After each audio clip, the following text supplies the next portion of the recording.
Hello there, everyone. You have welcome to YouTube. I'm right here. What's going on, everybody? Welcome to the show. We got David Thompson and Greeny, W. We got. I better step Hello that there, down. everyone. Yep. There it is. Let's see who all's here. We got Donna. What Donna? Welcome to the channel. Greeny. We got Patrick. What's up, Patrick? Da-da-da-da.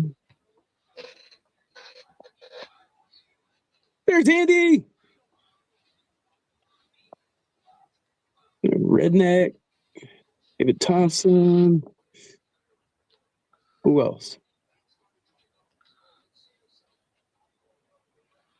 RC Granny.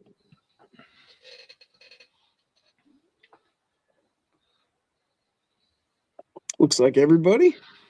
Well, cool. Thanks for showing up and joining us. There's Alex. What's up, Alex? Even Pete. So I got those new tires. Shit, I can't remember what brand they were. What are they? Even Red Spider. But they're basically the Klingons. They even say right on them like crawler tire, rock terrain, just like the Enjoras.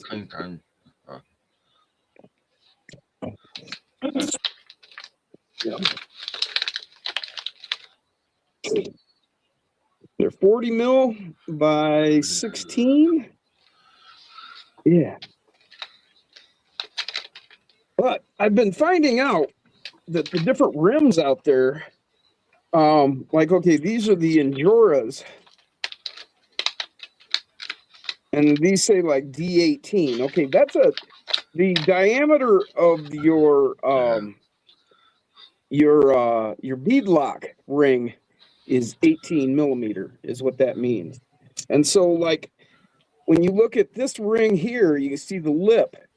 So you need that outer edge of that lip, the diameter is 20 mil. So like that 18 mil, the inner ring is 17. So you don't even hardly catch this ring with those rims. So I actually ended up putting those on these Orlando Hunter tires. And these fit nice. They're holding tight. See, bead locked. So these rims work great, but they're only 18 mil. So you need to find the narrower opening there. Like this one, like I said, this is the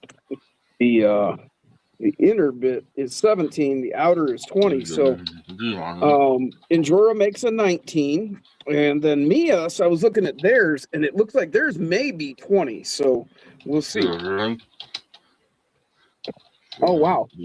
Look who all's here, you guys.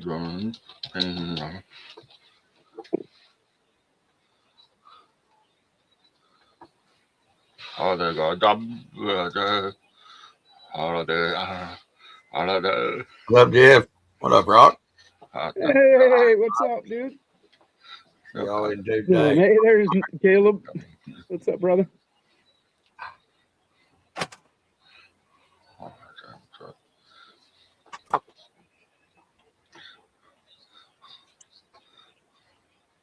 That's pretty cool. Yeah, that's pretty cool, yeah. Where are you at? Los Tres Amigos there, Caleb? That's like a small chain of Mexican restaurants up here where we live. The Los Tres Amigos. Los Tres Amigos, yeah. They got some of those in Kentucky as well. Do they? I wonder if it's like the same people or, you know, it's just somebody. They're franchise. It's a franchise. Like, is it a franchise now, huh? Yeah, they have like Rio Grande we have here. They have it over there. See, I don't know if it's the same thing as up here because the one up here, I don't think it was a franchise. It was just a guy. He started one, then he opened another one, then he opened another one. Right. Very well could be. You know, So just I don't being know safe. if it's Yeah. associated with that, the one you're talking about. Right. I mean, you know, it's very well possible. Right. I don't know. Captain Jason Smith. But yeah. So those are those. That's those mini Enjoras. Klingons. No, these are the Enjora rims on a set of Orlando 100 tires. Oh yeah, I hear you. These are the D18s. They won't fit these mini Klingons. They're actually just a little too small. I'm either going to need those Enjora D19s, or I'm thinking more. I want those Mias. Yeah, he's got his summer Those trailer mists ready. are nice. Yeah, I took and got my RC boat in there and got some fuel cans, cooler, more fuel cans, my dinghy. Not my dingling, my dinghy. Caleb's at the restaurant and he can't remember the name.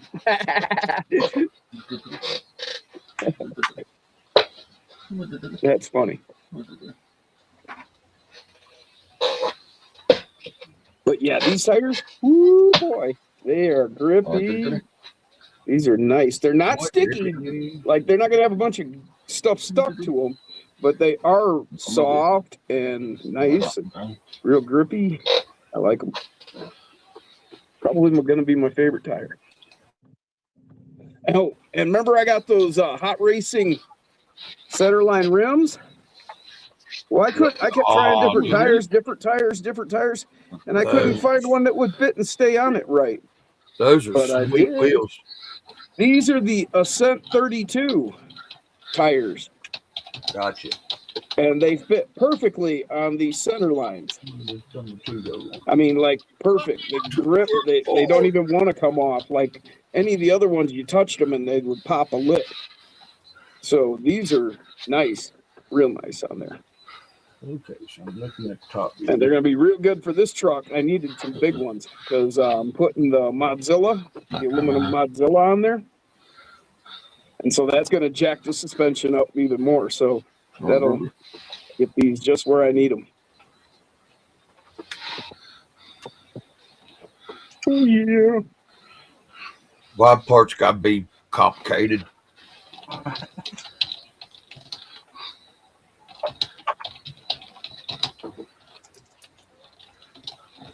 And he figured out he's got 6 sets of rims and tires, all the same kind of rims, except for different design for my 8-pack.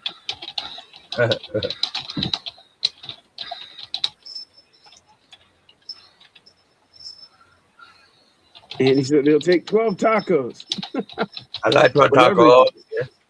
Like what taco, yeah. Jeff's watching his son's cat. All right, so this is front or the back? I hear it jingling around. Yeah.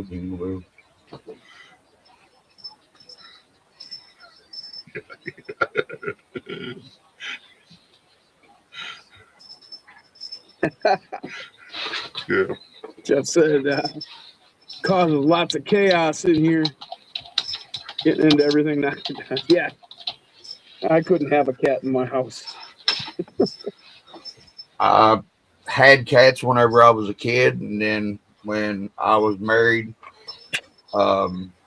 she got 2 cats that were feral from the paternal half of my dad. And they did about $3,000 worth of damage to a half bath. How can you do that to a half bath, you know? But they did. Ripped down the drop ceiling, tore up the water pipes going to the bathroom upstairs, drains, floor, of course, because it, you know, knocked the whole water pipe loose. Yeah, that's whenever I said I'm done with cats. We never had cats when I was a kid. My grandma, she said, you know, she come from the farm, and she said cats only belong outside. My mom didn't like cats at all. Yeah. We were dog people, always have.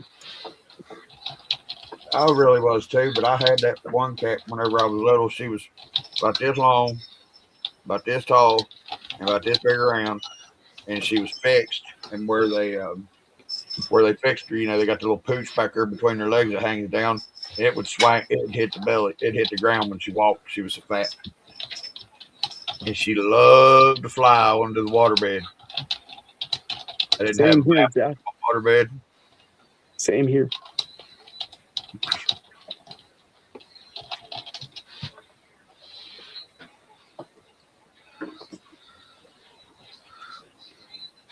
They shouldn't give me these Yeah. Okay. sophisticated things.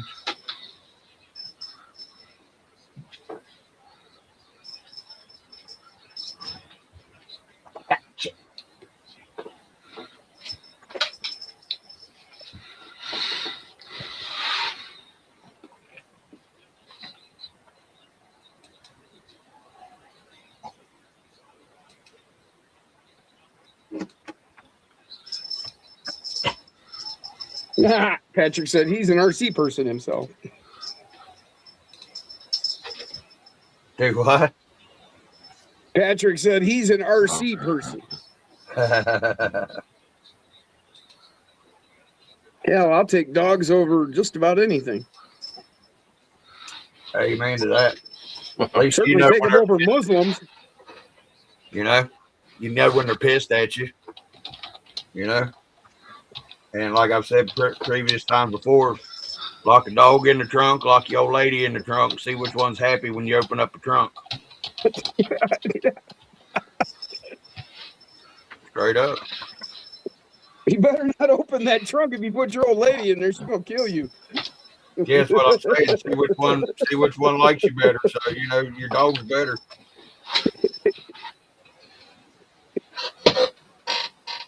Anytime. You put your lady in the trunk, she's gonna kill you. Yeah, dog won't. Dog will lick your face. Be glad to be out. Be glad to see you. Sitting on his toes. All right, Remy, keep him feet warm. Hey, now that's a good dog right there. I'm with you, Dave. Pitching at me because he wanted to do something that. I gotta go way over here now, though. See, I redid things around here. Okay. You get it. I had Kitty. Okay, Kitty. Okay, Kitty. Hey, kitty. Okay, Kitty.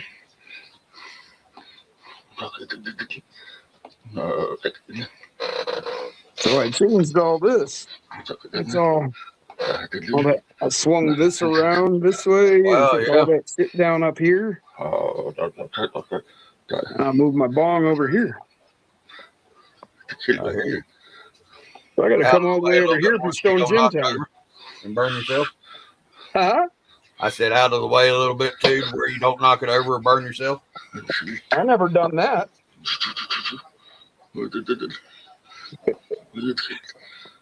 No, I just had to rearrange everything for that computer. So. Oh yeah. I had to redo literally my whole bench. I tore it all out. Tore everything out of here. Don't bite my face. No.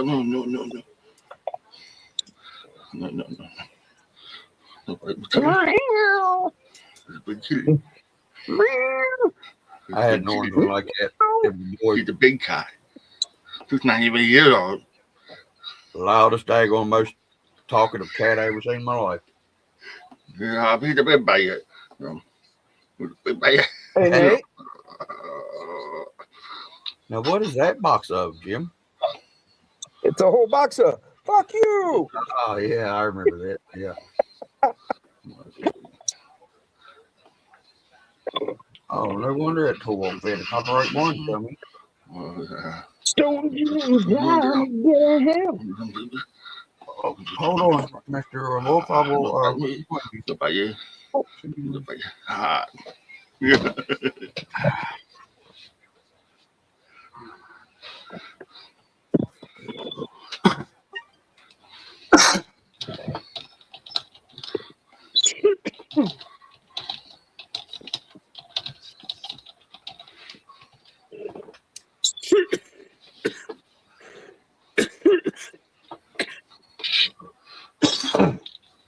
So did anybody see that West Virginia and Kentucky have found a legal provision in the Second Amendment to get by the To sell the machine guns? The state's going to sell the machine guns. And then they can sell them to us as long as we qualify and they say that we qualified. That's the part I still don't like. Is somebody in the government telling me that I qualify to have whatever gun that I want? It's going to have some chimichangas. Ooh, chimichangas. I like chimichangas. I showed him to him. See, long time ago, I figured out if you buy burritos, you can get beef and cheese. Right. Oh, yeah. Jeff was making that sign. That's really cool. He did a really nice job on that. Yeah. He made it out of aluminum. Really nice. He did a flashing aluminum, Oh, yeah. Yeah. That's how he like did coal it. stock. Like a little bit heavier than coal stock, actually. Yeah. Yeah, Andy knows what I'm talking about. Really nice. So very good work. I figured out a long time ago the burritos you get in beef and cheese, or you get them in beef and bean, but you couldn't get beef, bean, and cheese. No, but you could get enchilada, and you couldn't get a beef and bean, but you could get a chimichanga and beef and bean. Yeah, chimichanga. Yeah, that's right. So and chimichangas are crispy. Yeah. So what I've always done is you microwave it so that you can peel it open. Then you stuff it with cheese, and you close it up, and then you put it in the oven or air fryer or microwave or whatever. Yeah, microwave's the quickest, but it's worse. Yeah, but I always avoid I only do the microwave for the first step because you got to put it in the either toaster oven, air fryer, or the regular oven to get it all nice and crispy. See, and then you pull it out and you put it on a plate, and you get out your salsa and some more shredded cheddar, and then you got to pay the dog sour cream for the cheese, and then it's awesome. Oh, dude! As soon as you open that daggone shredded cheese bag here, both of them are. I mean, it's like they could be dead asleep and they'll be in the kitchen within 0.2 seconds. The cheese tax, man. You got to pay the cheese tax, man. If not, they know where you live. They know where you sleep. Dude, I could open up my fridge and I could touch anything in the fridge and my dogs would sleep right through it. But if I touch the cheese drawer, just touch the cheese drawer, just open it up. They know the sound of the cheese drawer. Not the other drawer or the other drawer or the other one. No, but the cheese drawer. They will be sound asleep and they'll pop up on their feet like, hi. The ice drawer and the cheese drawer here are the same way for both of them because both of them love ice. Diesel used to bob for ice cubes whenever he was a puppy. He'd take and grab an ice cube in the water bowl and take it all the way to the bottom of the water bowl and grab it and then come up. He'd have his face all the way up there like this, all the way up to his ears in water. He learned not to smell the bottom of the pool or bottom of the bowl real quick. I don't think he ever did get choked. And he just put them in the air fryer. So Jeff said, much easier to get it done the way he did it than wood and routing out the letters and paint. Yeah. 100%. Much easier. Yeah, you did a nice job on that, Jeff. Very nice. A1 work. That'll definitely last longer. Yeah.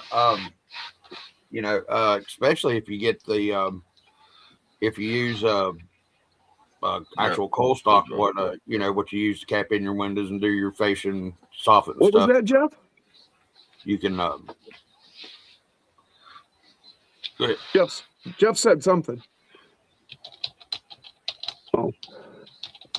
You can get that vinyl coated PVC coal stock. That stuff lasts forever. Plus the vinyl cutter is nice to make the letters. Yeah. They came out nice and clean. Yeah, they look good. Looks good. I think he said that goes out on the corner down at the end of the road. That's going to go out. Oh yeah. Yeah, I'm going to do some of those 10 scale short course truck bodies that I got. Some of them that are broke, I'm going to tape them up and do like Jeff did, pour concrete in them and make, like outside, like for your flower garden or whatever, course or whatever. Do a few of them, paint them up. Yeah, I did that. Yeah, I did that. Yeah, I told Jeff, I said, Jeff, thing in the wolf pack, I said got he ought like to do it. 10 He of said, them I out done did there. that a long Mine's time the ago. game in. With the mine truck dumped everything. Yeah, I got. And the thing is, I think I remember seeing them on the course earlier this year, past year. I think now, Jeff, aren't those out on the monster truck Yeah, course? that's where I was. That's where I saw him at. Whenever he was beating Tony's butt on that first series, on that first race day, and he. Yeah, out on the monster truck. Yeah. Jeff went squirrely on the third race. Man, he had him too. He was whooping Tony's butt. Lost on that last race. I was like, damn it, man. I think Jeff did too. Yeah. Yeah. What's up, Bob? Yeah. It did. It took a right turn or left turn, boy. It just said, bye. Ain't nothing you can do. Just hold on.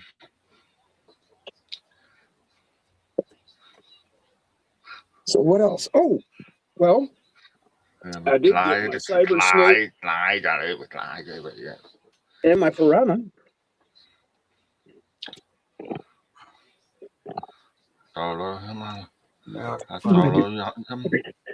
There you go. There you go. Screwdriver. Check this out. So I got my piranha together.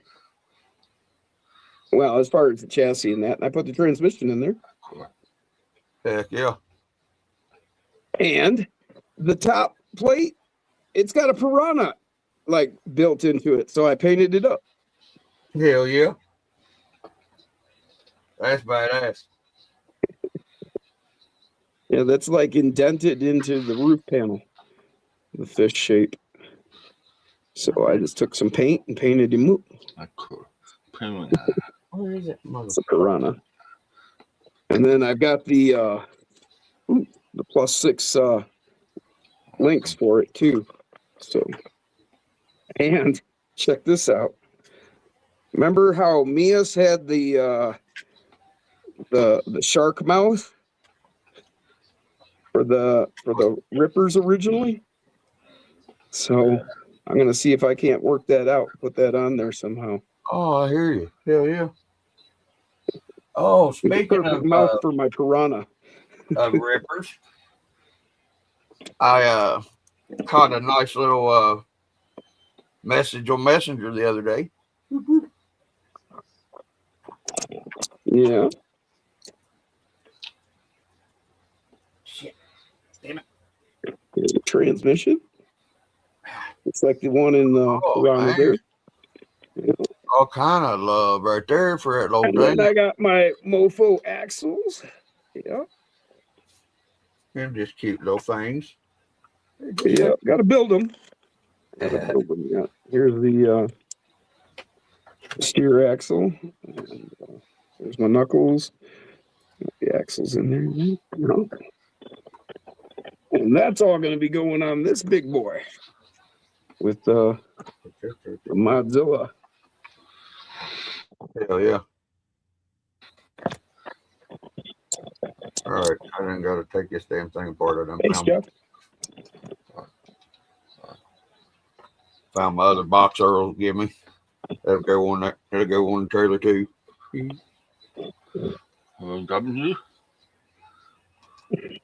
Another box. Thanks, Mr. Earl's Exotics, Mr. Jason Earl. Oh, cool. One of them he gave me a bigger one. Oh, it's in the back of Stripe. That's that toolbox in the back of Stripe. There's a bigger one of this, but yeah, I'm gonna have to take this stuff back off and move it around and put that on there. See, I thought about just putting the speakers on here, but they're awful heavy. I don't know though. Boom, boom, boom, boom. Oh, okay. Good question. Good question. Andy was asking about the transmission. So the ones on the face here, those are all Phillips. Little tiny Phillips on the faceplate. All the rest of them in here are mainly Like, well, the ones that hold it together are 1.5s, these silver ones on top here. But like these little guys, yeah, these are all Phillips too. All of those. Unfortunate. Are the heads worth anything? I mean, do they strip easy? I mean, I know all Phillips do, but do they seem like a better head than... I mean, you know, they're going to hold up just fine. I haven't had any problem, but take your time. Right. Firm pressure. Turn slowly. Don't just stick it in there and spin it fast and think that without enough pressure, it's not going to slip and strip. Well, if you don't do that thing with your tongue, she ain't going to like it. I mean, just take your time. You do it nice and slow, enough pressure, you know. If you don't take the care, I mean, come on, look how tiny that is. I mean, it's like the size of a grain of fucking rice. I hadn't got one yet. You know, it is what it is. You know, you just got to be careful. Hold on to these. But yeah, this thing, you know, hell, I can hide this whole chassis behind my finger. Yeah. You know, look at that. The whole thing behind my finger. That's tight against my finger. It's not even like I'm holding it way back. I mean, I'm against my finger and it hides the whole thing. These things are tiny.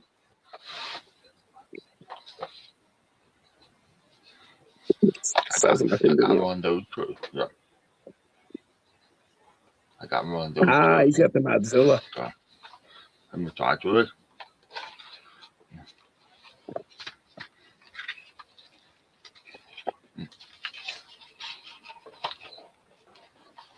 I hope nobody's been talking to me in the chat. I ain't even got the chat turned on. I'm sorry, guys. Oh, it's on. I know nobody wants to talk to me anyway, but I'm just saying, if you have, I apologize.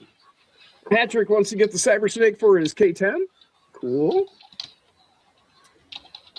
David said piranha. So, Nathan from NSC Crawlers is going to do a 30 scale AX24. PMAX, actually. It'd be a flat skid, just like, it'd just be a smaller AX. That'd be pretty cool. Yeah.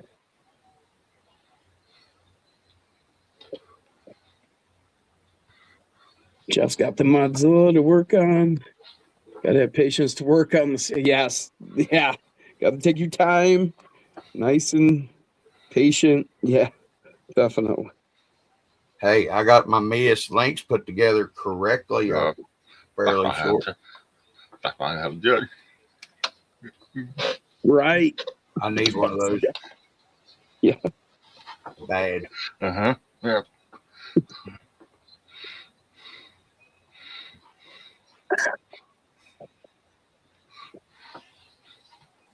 Yep. Essential equipment. Matter of fact, it's so essential. I actually have two of them. That's a nice I one. have this one right here, and this one right here. I can actually line them up. I could like do the double thing. Yeah. Like, I had one time. Microscope. That's the thing I was looking for, a microscope. My phone usually, but you still can't use your phone. If you need to use your hand. Bang a hole, something. Yeah, it gets frustrating. I gotta walk away sometimes and be like, all right. Or I bend this into a little ball. Hey, Patrick, open your eyes, buddy. Open your eyes. It'll be okay. I think he got blinded by my lights. Blinded by light. Wrapped up like a deuce, like a rumor in the night. Blinded by light. You know, a lot of people thought that he said wrapped up like a douche. Thought you gonna make it. Right? Right. Right light. Don't feed them after midnight. Don't get them wet.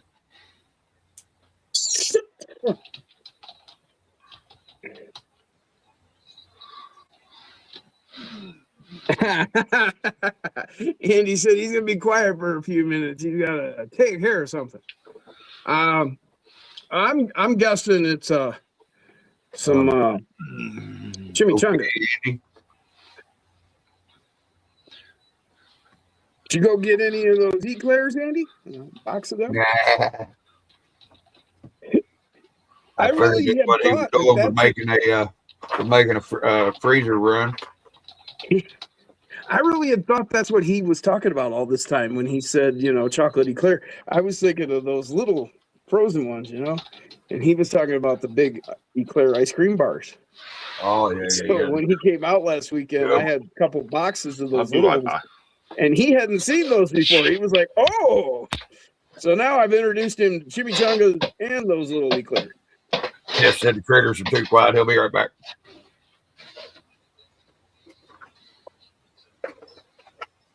Well, yeah. When the animals are too quiet, you got to go find out what's going on. But see, I just want to know, how does Jeff actually know that? Does he feel the vibration? I guess.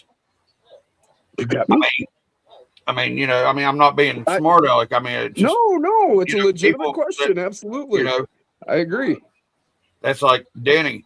He don't have his hand no more, but he grew up used to it. But he's made it to where he can do all kind of stuff with one handed and his arm, and do better than most people that still do it. But he can outdo me for sure. That's what I'm saying. I mean, it's.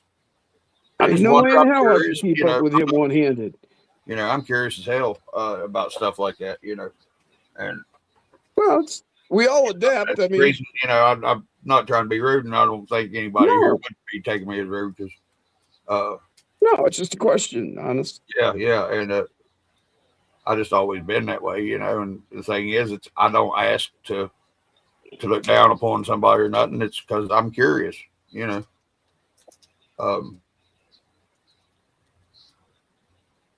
I had a cousin that was blind. He went blind because he was diabetic and didn't take care of his sugar. But that was wild. Watching him learn how to be able to get around again, because he was used to having these eyes and then didn't have them after 30 some years. Right.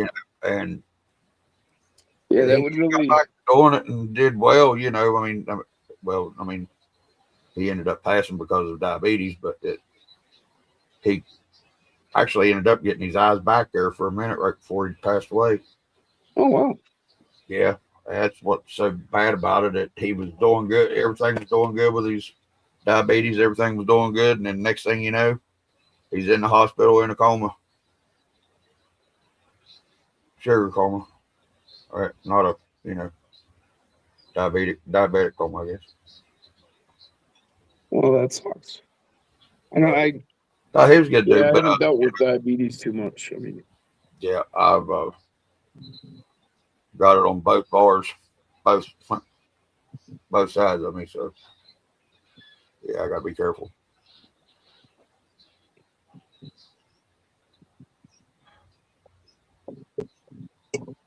But so how's it been going, Jim? Y'all been doing all right up there? Y'all had any bad snow or anything?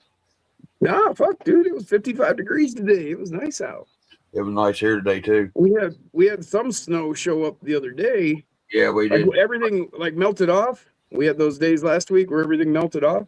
Right. And then we got some more snow, and then it melted off again. Right. We've got it did here. 30-day forecast, which you can't. It's not exact, but you can see the trend. Right. You can get a gist of what's going to happen.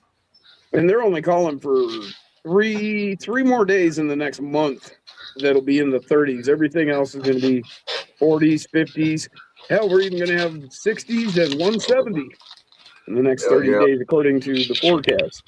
We'll see, but the trend is up, so winter's over. I'll have to look here in a minute and see what mine says. Hey, Remy. There's Remy. I missed my call.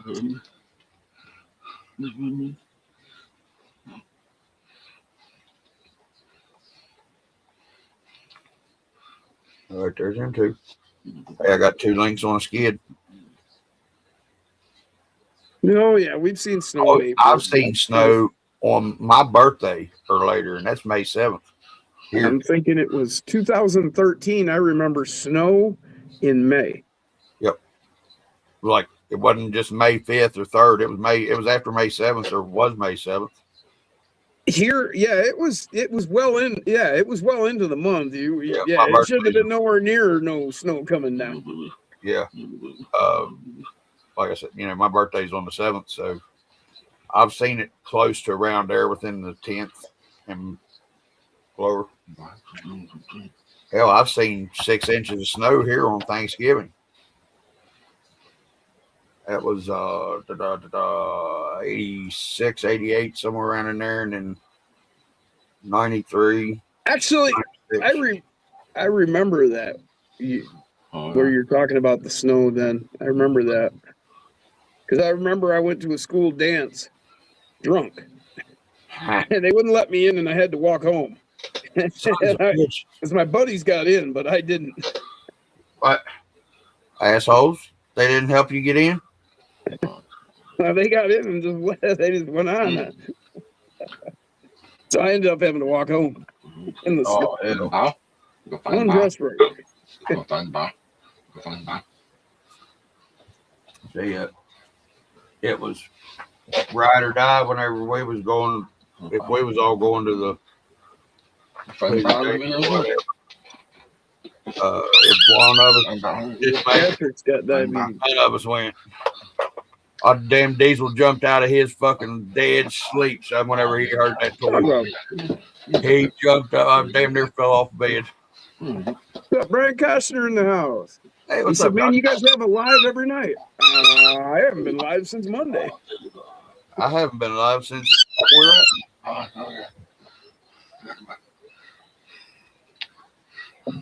Now I got to look at my damn cheat sheet. What to do with it?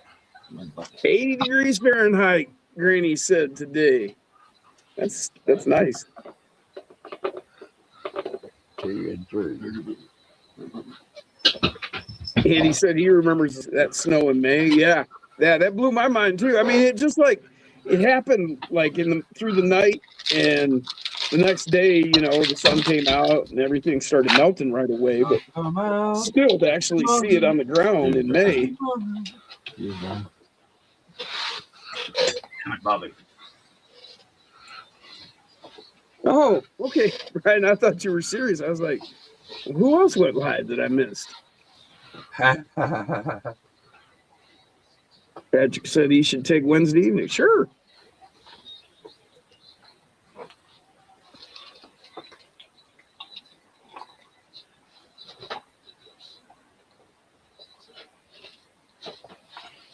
Brian said he's happy to be here.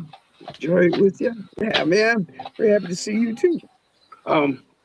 So I started putting my Piranha together there, Brian. Mofo Piranha chassis. And he indented a Piranha into the roof, so I painted it up. It's a Mofo transmission, brass skid. I don't have a motor in there yet. I got a Nano Beast coming for it. Put in here. And then basically the same chassis, but without the roof. So it just takes the back off of it. And you could use this with, if you wanted to put like, say, the Coyote body on it or whatever, Oh, Patrick was asking, could you put a body on this one? Well, I don't really see why not. It would just be a matter of how it fit. Like, okay, this is not going to quite sit down until you move it like to there. Well, let's see. Okay, there, clipped in. Yeah. Okay, that fit.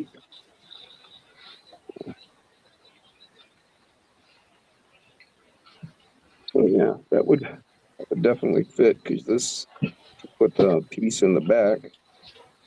It would be like somewhere right about there. So yeah, this would fit. You're looking. It's just going to be a matter of what, if it's too tight right in this area. What she said. You know, that seems to fit just fine with this. Get back in there. You know. Let's see. You want to? I bet you want to see it with the K10, don't you?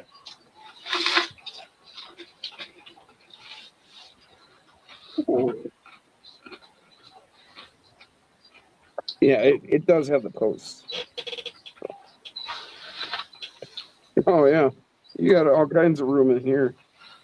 Oh, All cool. kinds of room for activities. Guys, I'll be right back. I'm going to turn my room. mic off. I'm going to take diesel out. I'll be right back. So you could even do the piranha. Nice. Yepper. No problem. Like I said, the Cyber Snake is basically the same exact chassis. It's just let's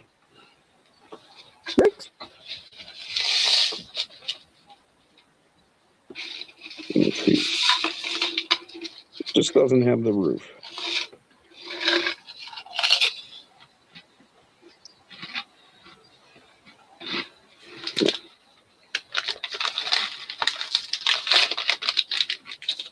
So either way you wanted to go about it, you know, that'll definitely work nicely. Like I said, yeah, this fits real good. I think that's what you were saying, that you wanted to use it for your K10 there, Patrick. So click. See, it clicked right in. Yeah, you'll have to put the piece on the back here from your actual chassis. It'll screw into place there.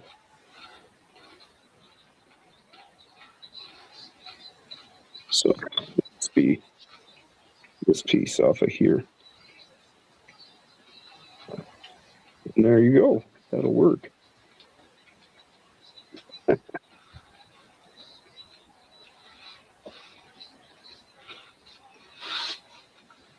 Yeah. And then, like I said, these are them center line rims from Hot Racing. They're solid brass and they've been chromed. And I was having trouble finding any of the tires that would really work. They kept all wanting to pop the bead off. I mean, you could glue it, but it's still going to be an issue.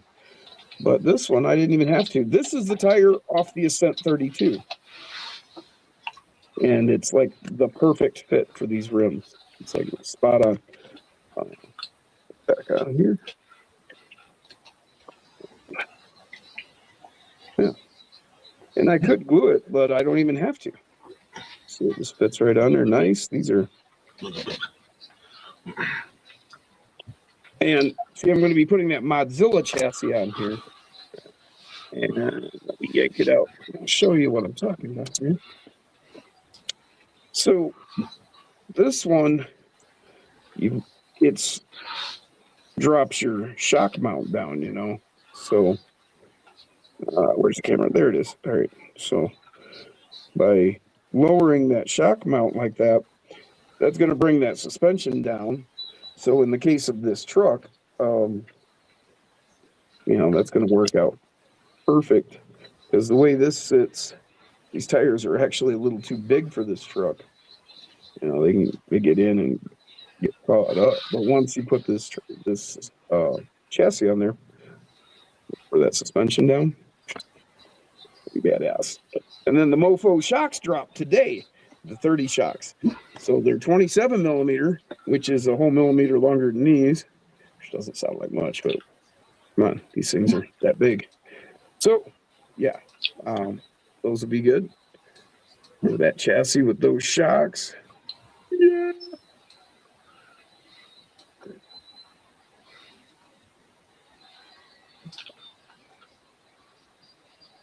Thanks, Jeff. Yeah. No problem, man.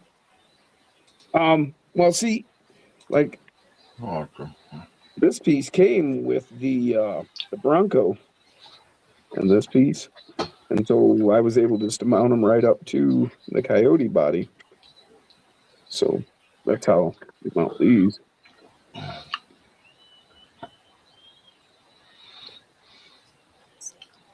So definitely makes that easier. These will I like that. I like that. Be different ways to do these.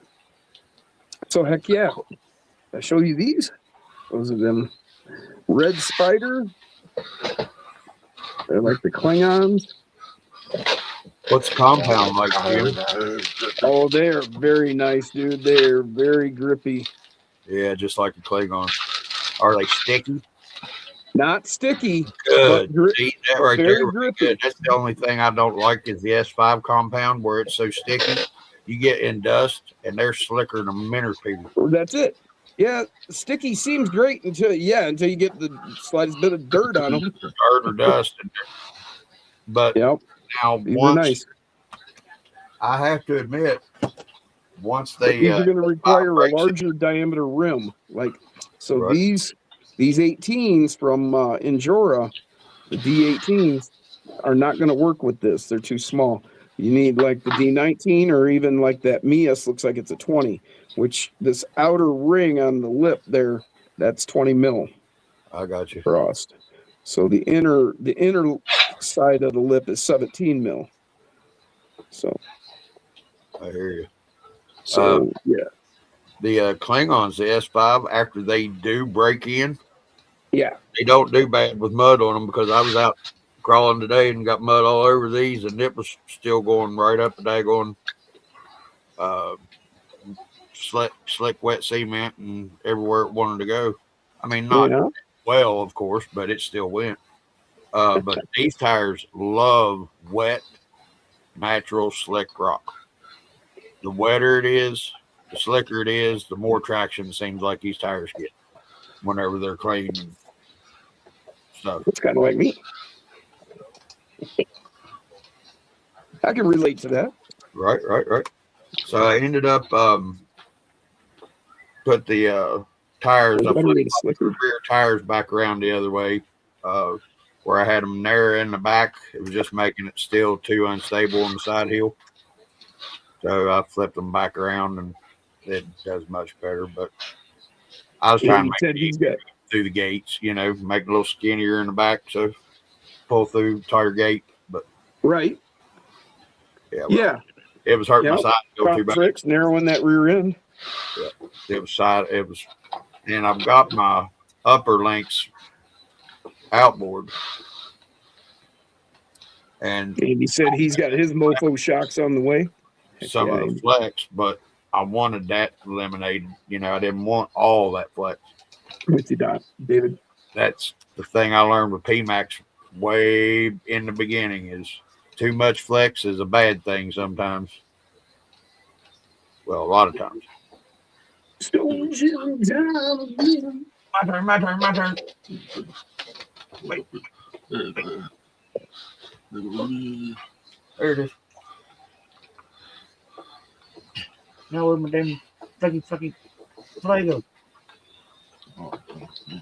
It's all Paper's fault.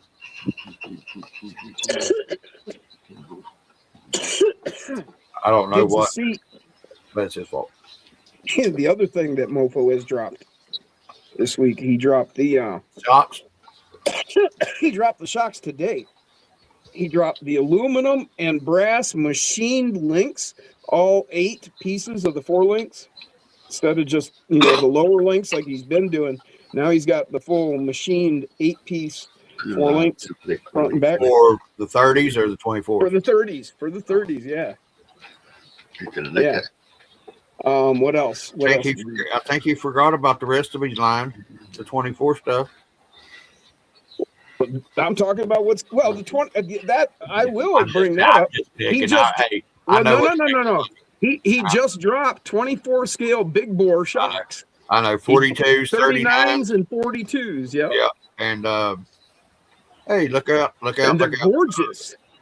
They're really good looking shocks. The cap on the end where your shaft comes out is knurled. That's pretty cool. I dig that. What's up, Bob? It's not just the standard serrations, it's actually knurled, so that'll be kind of cool. Knurled. What's up, Lachlan? But yeah, what else? There was some other stuff that trying to think. He had drive shafts, but he I don't wasn't even able remember to he wasn't able to release them because they didn't fit right. So he sent them back. Actually, I didn't even have anything to blame you on their papers. I was just saying it was your fault just cause. I was just saying if you paid. What's up, Brian?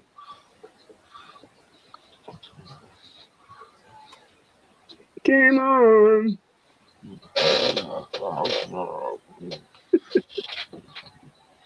You see this yet?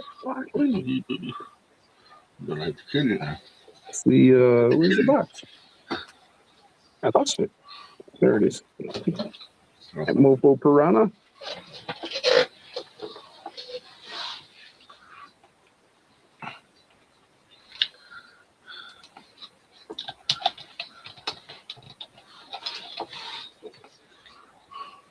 You got them little thing-ons, 0.7s.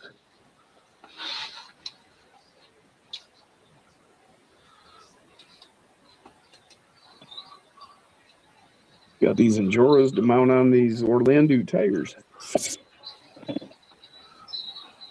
that? Yeah, it is, Laughlin. Of course it is.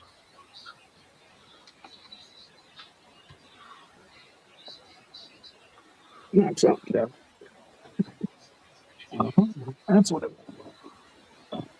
Got me an excavator for RC excavator for the back of the 6x6, and it don't fall out, and my body don't fall off either. But yeah, oh yeah, I had to just squeeze it in between the rails there. Did it work? Not that way? Nah. No. Okay.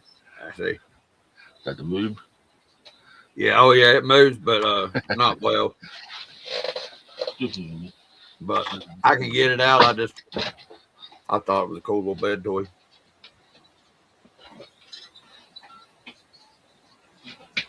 That's wicked chassis, man. I'll tell you what, he put in a lot of time with that squishy stuff between his ears. And then he got the Cyber Snake too, which the Cyber Snake is essentially the same chassis. I came there in a trip. I was a tire. Oh yeah, that's what Alex needs for Megan. Came there in a trip. Same chassis, just doesn't have the roof on it. The Piranha does. Oops. I got the radio out of the science tire. That's pretty sweet. Both of them.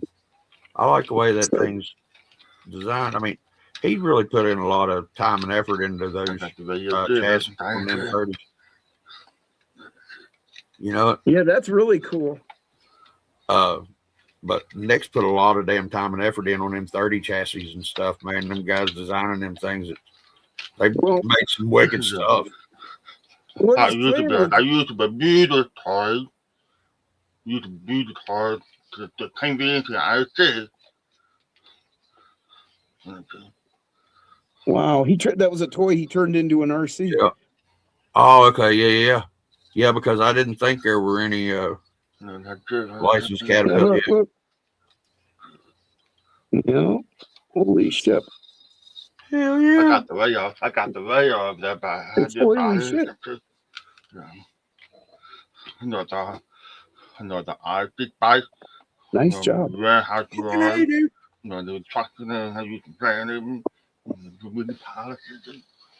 Took a Caterpillar toy fork truck and made it an RC. Yeah, that's freaking cool.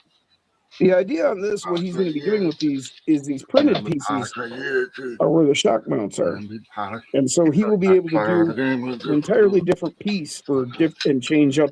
Yeah, you can change wheelbases, you can change total geometry in the rear. I mean, yeah, that's what he's going to be doing.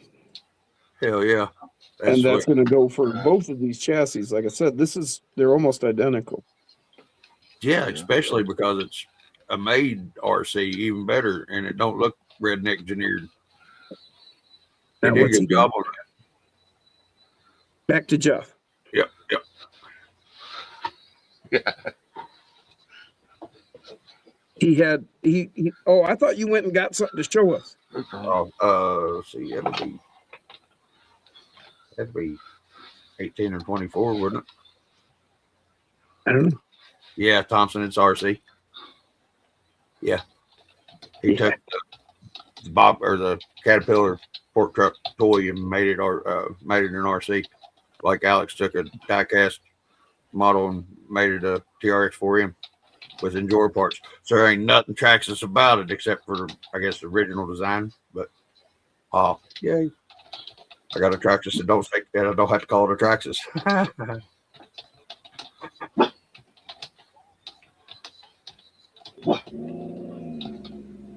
That's bad. Uh-oh. Get him, Remy. Yeah, Remy says, "Fuck around, get out." Oh, she's upset about something.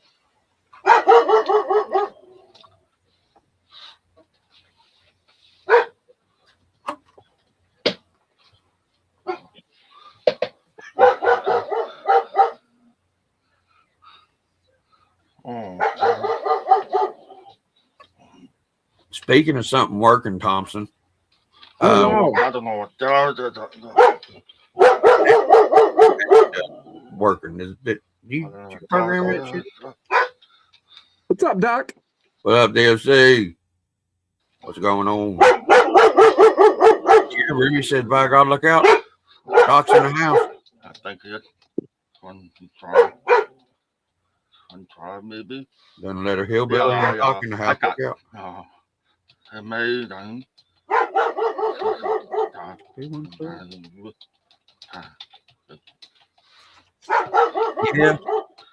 Yeah, Jeff, you're probably right. Because that's yeah, about right. Oh, Amazon with a package. I see. Yeah, he's probably about right on that being 12 scale for that forklift. Because there's 12 scale truck, Toyota truck. So roughly how big that fork truck was on Jeff's screen compared to this, it'd be about the right size. Because that was, say, size of let's see, Jefford's 350, 360 or 380.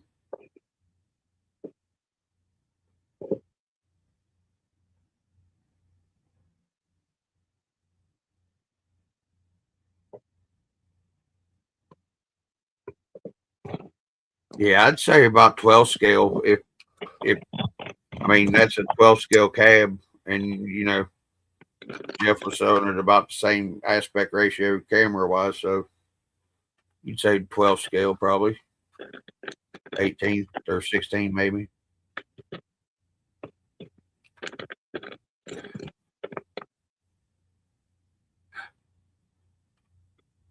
Man, don't be bringing up that old shit. Be like, that's like, where's the beef, Doc?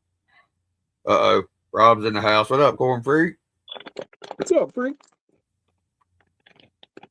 Yep, talking like, where's the beef stuff there?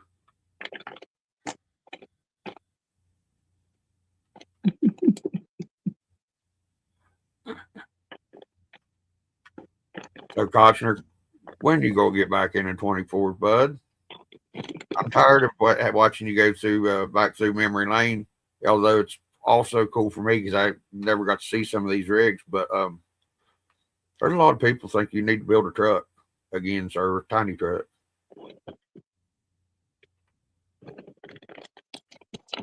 Just saying.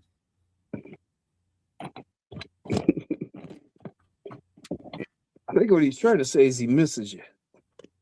Well, I mean, man does good work, I mean, everybody here in this whole group does good work at what they do, except for me. I make ugly stuff, which I make ugly stuff for works. So yeah.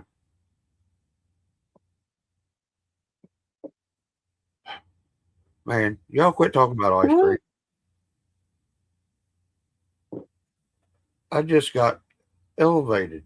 I just become an astronaut. 1/16 scale. Okay. That's 12th or 16th, but hey. Right, Brian? Talk to Tex can go fuck itself. Sit, Ubu, sit. I agree 1,000,000%. Jeff said it's 16th scale. He just looked. Yeah.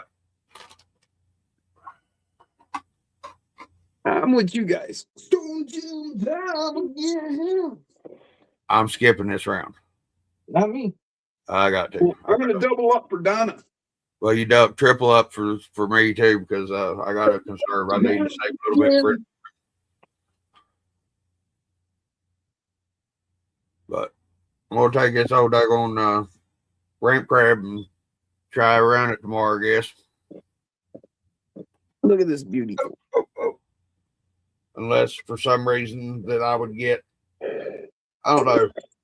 I know the rig, but if I get Ray working, I might take Ray just because.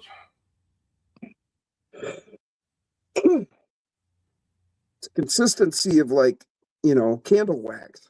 Earwax. No, candle wax. It's like crumbly and flaky. Yeah, I know. That's the reason I was talking the other where's the beef and all that. That is sweet. Sorry, Wolf. That is sweet. No. Up here. Oh, it's beautiful. That is pretty. Like I say, it's like it's just like candle wax. It's like crumbly. It's kind of hard to see. I got you. Oh, no shit. Not cool to tease. I hear you, Doc. Hey, man, you come visit. I'll hook you up. I grow it all right here in the backyard, and then we wash it. Thing about Michigan, it's legal. Bubble hash, and then I've got a freeze dryer and a press. I make all my own rosin. Good to hear Caleb made it home. Yeah. That'd be easy one right there. 2 motors and forward backward on each one. Yeah, buddy. Brian. He went off. Caleb's home. Talk to text.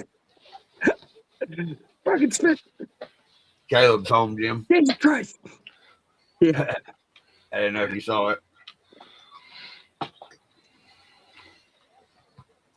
Chocolate eclair time, says Andy.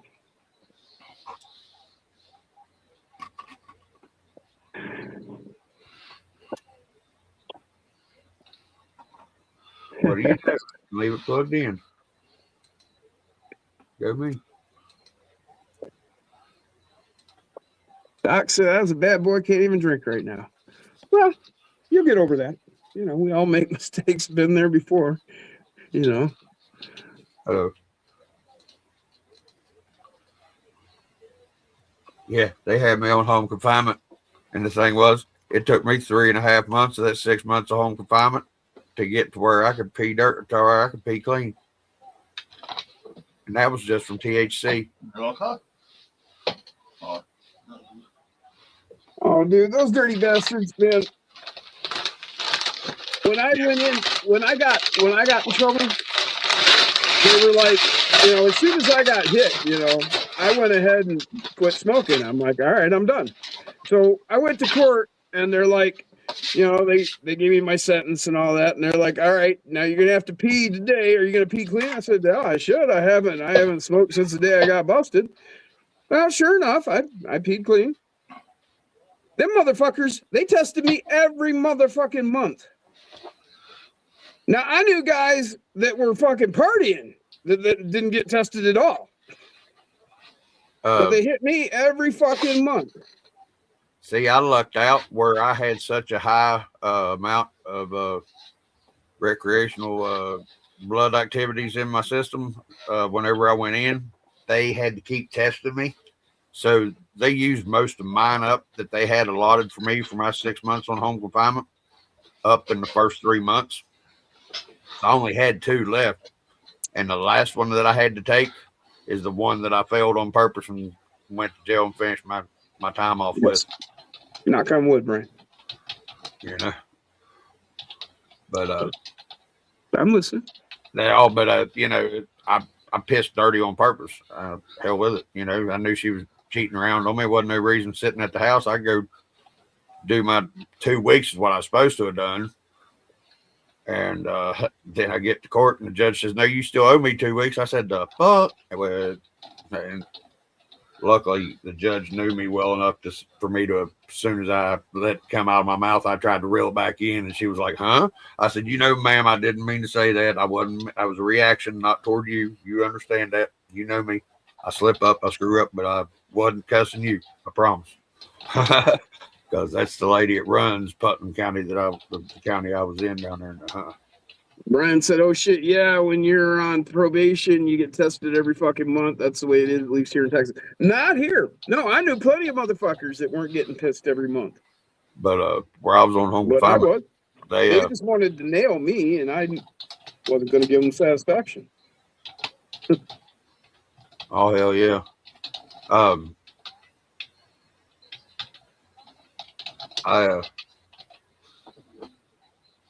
It was wild, dude. I'd never, since I was 13 years old, ever been totally clean of weed before. And I went 0.03, I think was the lowest that I got on percentages. 0.03, yeah, 3,000.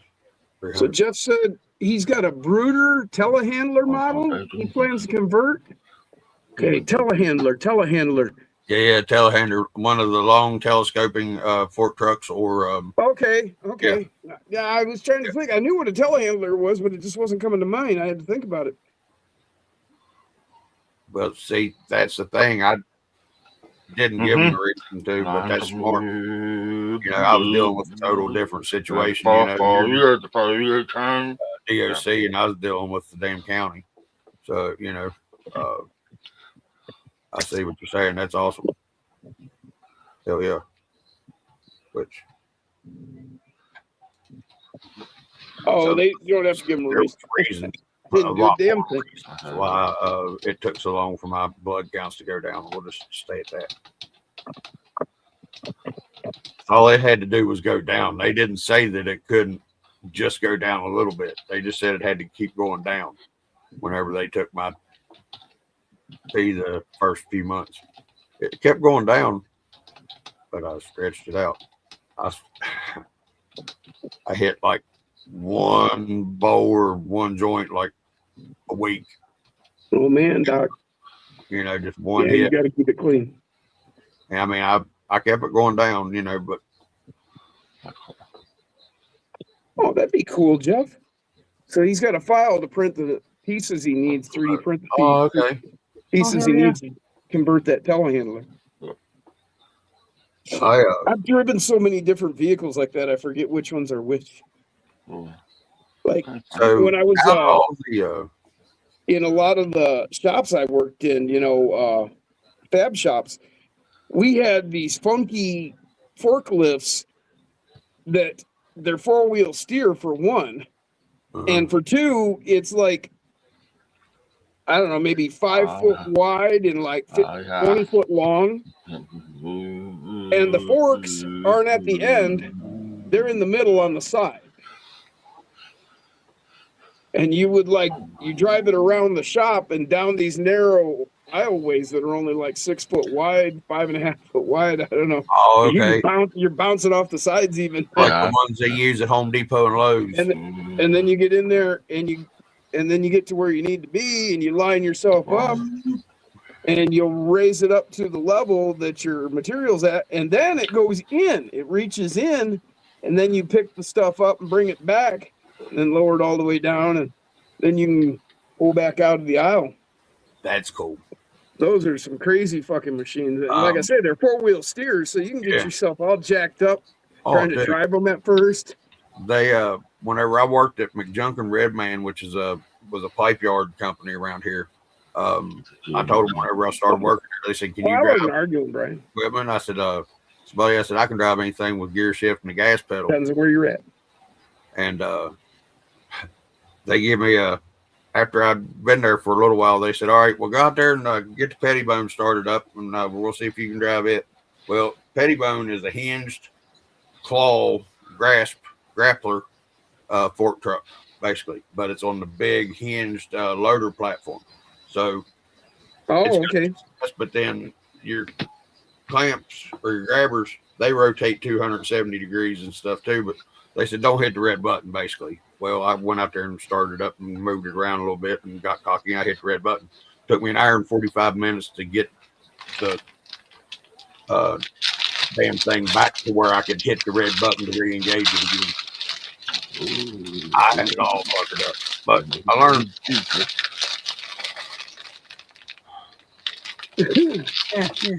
No, I can see where it'd be stricter down there in Texas, Brian. I mean, just depends on where you're at. I would say depends on who you are. Like my county here, they were fucking with me. They're so crooked, it's not even funny. I mean, this county is just like Hazard County on the Duke of Hazard. I mean, it is that crooked.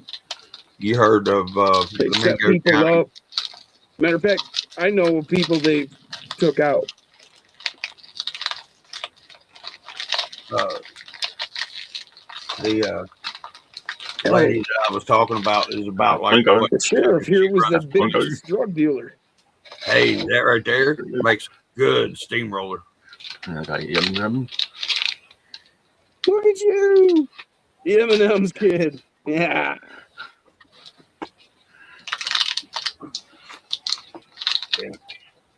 Did I? What did I do? What's my old translator? I can't find my daggone battery checker or my daggone multimeter. I just get my RCS and plug my battery into it, and it tells me. I lost my tool for a minute. Oh, Pringle steamroller system. Yeah. Makes a hell of a steamroller. 8.5, that's perfect battery on the rich. Brian had me rolling at Hazard County. Oh, it's that way. It's 100%. Sheriff, it was a bit. Well, I don't know if it's the same. It's probably not the same sheriff. Well, guaranteed. I'm looking back 30 years now. But the sheriff back then was the drug dealer really in the county. I mean, he'd have his deputies running drugs to his dealers. I was at a party when a sheriff's deputy showed up and brought in a bag. And the drug dealer who was having the party went on back to his back room with that sheriff. And we were all shitting, those of us who didn't know. And those who did know were laughing their asses off because the door opened. The ones that didn't know was shitting their fucking half of us were like, we were all Scooby-Doo, like. And then the ones that did know were like, it's all good. We're like, what? And then they explained it. Justice. Yeah. Well, actually, I think Buford D. Justice was a bit more on the level, at least. He might have been a little racist. he didn't like that. Go ahead. Yeah, you might be right. He probably held up the law better than this one or that one, the one I was talking about. Yeah. And I don't know nothing about, but I can't imagine it all changed here. I just became invisible and I got married and quit getting in trouble. How they pick up those big containers at the harbor and stuff, with the gantry crane, Right. Well, see, they make a fork truck for yards, like to use too, and it's just a big fork truck. It's 3 stories tall. We had one of them, and it brings over these 2 clips, and it drops down these 2 little nubs like so on a flatbed trailer that holds a container on it. It's got the 2 little knobs at the corners of each box. And that's what locks it on and picks that daggone container up and moves it. And we had to learn how to drive that whenever I was at Dana too. That would be an interesting one. Up 3 stories. You were sitting up in the air driving that sumbitch, and hell, it was 40 foot was the end of your box, because that's a container. Yeah. Longhorn strapped to the front of the hood? What you talking about, Brian? He said if you see that in Texas, it's bad news. I don't know what he's talking about. If you got the Longhorn strapped to the hood of the police car, It's bad news in Why Texas. would you have a cow strapped to the hood of a police car? The bad sheriffs are the ones that have that on their cars. What he said. Oh, they have the horns? Yeah, like Boss Hog. Huh. That would be interesting to see a municipal vehicle with longhorns on it. You know? Oh yeah, dude, they do all kind of shit in Texas. Well, I mean, that would just be that's like announcing that you're crooked, right? If you and somebody else want to stand there and stand toe to toe and fight each other, mutual combat in Texas. As long as nobody gets hurt, no blood, no foul. I mean, as long as nobody kills each other or whatever, no blood, no foul. Well, that's the way it just used to be, man, everywhere. I know, but I mean, I'm just saying, here that's in why West we Virginia, have people acting the way they do, because nobody gets punched in the mouth no more when they open their mouth. Here in West Virginia, you have somebody start a damn fight and then they get their damn ass smacked and they ain't ready for it. Then they call the law and we go, the other person goes to jail. Right. Out there in Texas, by God, mutual combat. Y'all want to duke it out, go out in the field somewhere, duke it out, parking lot, go for it, boys. Hell, we'll sit back and watch. And the cops will.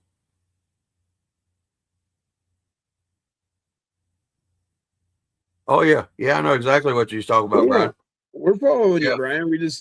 I was having trouble believing that the municipal vehicles would do that these days. Oh, yeah. I mean, hell. Well, I mean, you go check these cops out and you'd think they were upright, standing young men, but no. Said I'm fine and outstanding young man. Think you'll do. They're about as crooked as it gets. Imagine that. Me working for you.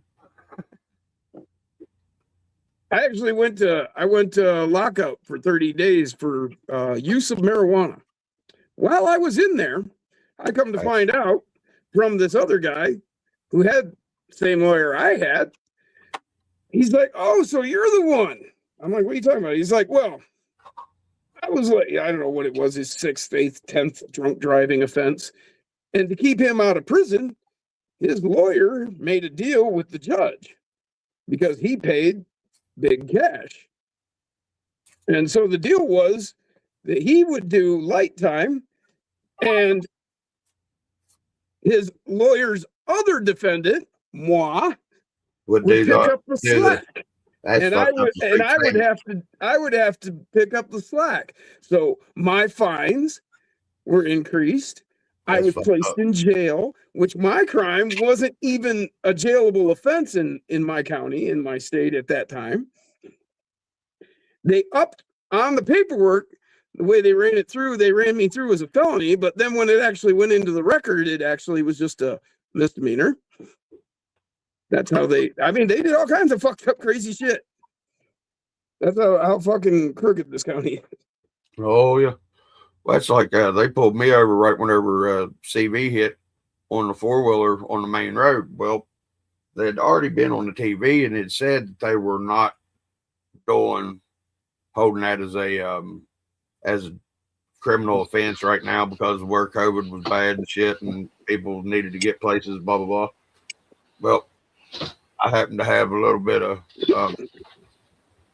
some of Richard Pryor's stuff that he likes so much. Yeah, that was a big thing with that sheriff. Yada yada. But if you mess with the impound yard tomorrow, get the 4-wheeler, he said we're going to charge you with this. Okay, bud, whatever. I left. Well, they didn't write it down. They didn't have me sign nothing, anything. I was like, you ain't got nothing on me. You didn't write it down. Tomorrow don't mean nothing, bud. And they hate it because I know just as much about the law or more than the police do around here. Hell yeah.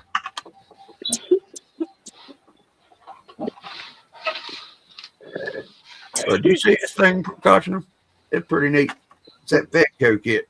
Takes a stock SCX 24 and gives you this much more for $100.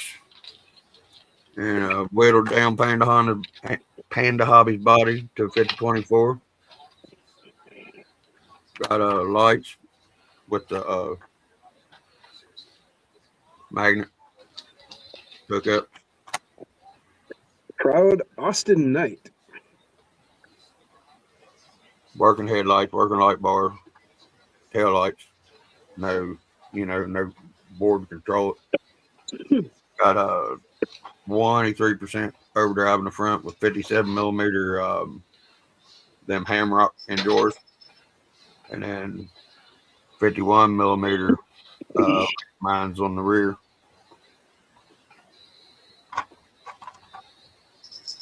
Running the damn V2 stock electronics with a torque beast and bulletproof. Oh, sorry. And that Fedco 850 2S battery, dude. I'll tell you what, I'm liking Fedco so far. Everything that I've used of theirs, I've liked. Been well made. Still getting good use out of it, and they're treating me good. So, I took the shocks that came with the kit because it comes with the stock link shocks. I put them on the front and put 43 millimeter double barrel injor in the rear. My drive shaft was just a little bit too short, so I read engineered modded the heat shrink. If it's just enough to where it's popping out whenever it's under a pinch or under a load, not all the time, but still, just sometimes. Put that heat shrink over it, and it'll hold it at least in line to where if it does come out, it'll go right back in. It's like having a fluffer or a fallout guy for you. Whatever. Did you just say a fluffer? Yeah, but a fallout guy or whatever, fluffer and a fallout guy,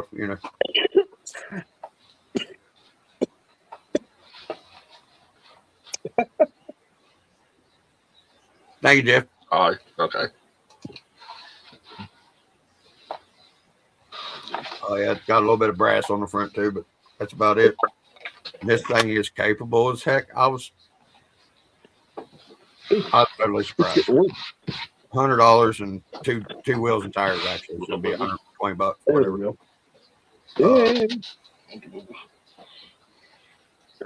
Take your stock, and I mean it's cool as hell. It comes with the pass-through gear and the cover for your center diff, and everything's put together whenever you get the rear section.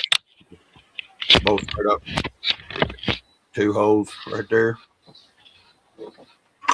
Easy peasy lemon squeezy.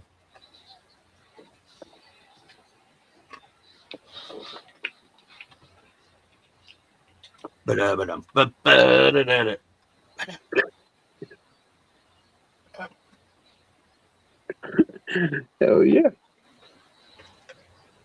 So what do you think about my paint job, Jim? Did you actually see that one? Let me see if I can shine a little light on it better. Ooh, dude. I don't know that I've seen this. Yeah, this is the one that's Ray. The one I painted up for my buddy Danny that passed. Oh, okay, right. Okay, I see now. It said it did say Cracker Coal Company right there, but it's been wore down. And but it says Ray store. Turn me or flip me over because sitting that way, but Cool. Of course. It's a lot deep like that other one was, where you can see it here, but you can't really see it. But David Thompson body. Right. Oh yeah, I got my grill over painting it, but At a place we call the zoo. Yep. I decided that he ought to get. Speaking of devil, damn. Like speaking of the zoo, how do you do? Are you talking about me again, Nate? No, I would not do such things, zoo model, sir. I was. Bit of quick. I don't care if Jim does. Oh, okay. Well, yeah, I was too. Oh, now I'm starting to. But I figured I'd just do this Yep spec for this build, since how. But he just don't care if I do because nobody's paying attention. Let me see. I'm used to that. Jeff. What are you driving now? I'm gonna try to drive a spider monkey here. The spider monkey. The 6x6. black Six and by six yellow, black spider and monkey? yellow, black and yellow. We're gonna try. I picture a spider monkey in a black and yellow tuxedo. Black and yellow, black and yellow, black and yellow. See, that's Pittsburgh Steeler man right there, and I can't believe that he lives in Texas. I thought Black and it yellow. was against the law in Texas to Well, put Steeler colors. Bumblebee was black and yellow. Didn't have anything to do with the NFL. That's right. I'll just say it's Steeler colors because I'm a Steelers fan. All right, I hear you. Well, I'm just saying it may not have anything to do with football. I know it doesn't. It doesn't. I'll just say it does because I'm a Steelers fan.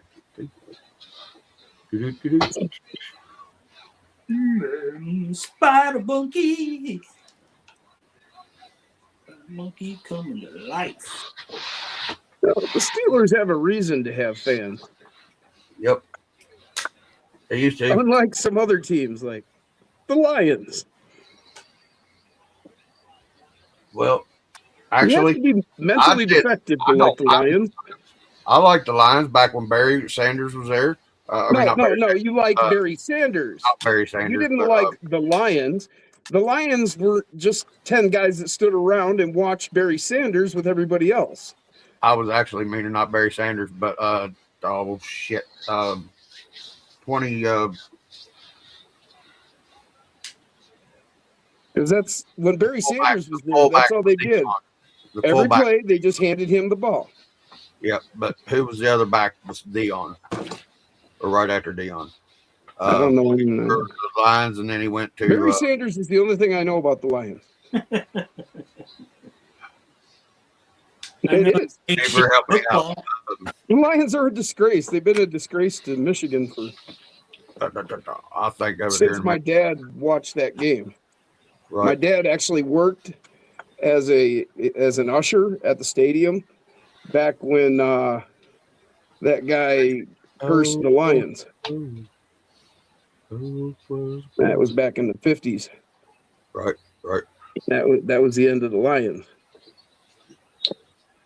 I've been a Steelers fan ever since I was able to say Pittsburgh Steelers. About 3 years old because the other side of my family were fans, and then the rest of the rest of my mom's side of the family, they were all Dallas fans. So where was I going? Right. I mean, I've just got directed right to Pittsburgh, so that's where I stayed. And I was a Pittsburgh fan because at the time that I was finally old enough to pay attention, that football was something to pay attention to. was 70s. They were the champs. Yeah, mid 70s, late 70s. Mid 70s, yeah. Early mid, whatever. Yeah. I only missed Them two. and Dallas, Super Bowls. back and forth. I got to see 4 of them. I've been alive for 4 of the Super Bowls and was watching the game. I don't remember the first one, but I was watching. I was told it was. That's what I was doing. I wanted to show y'all the magic.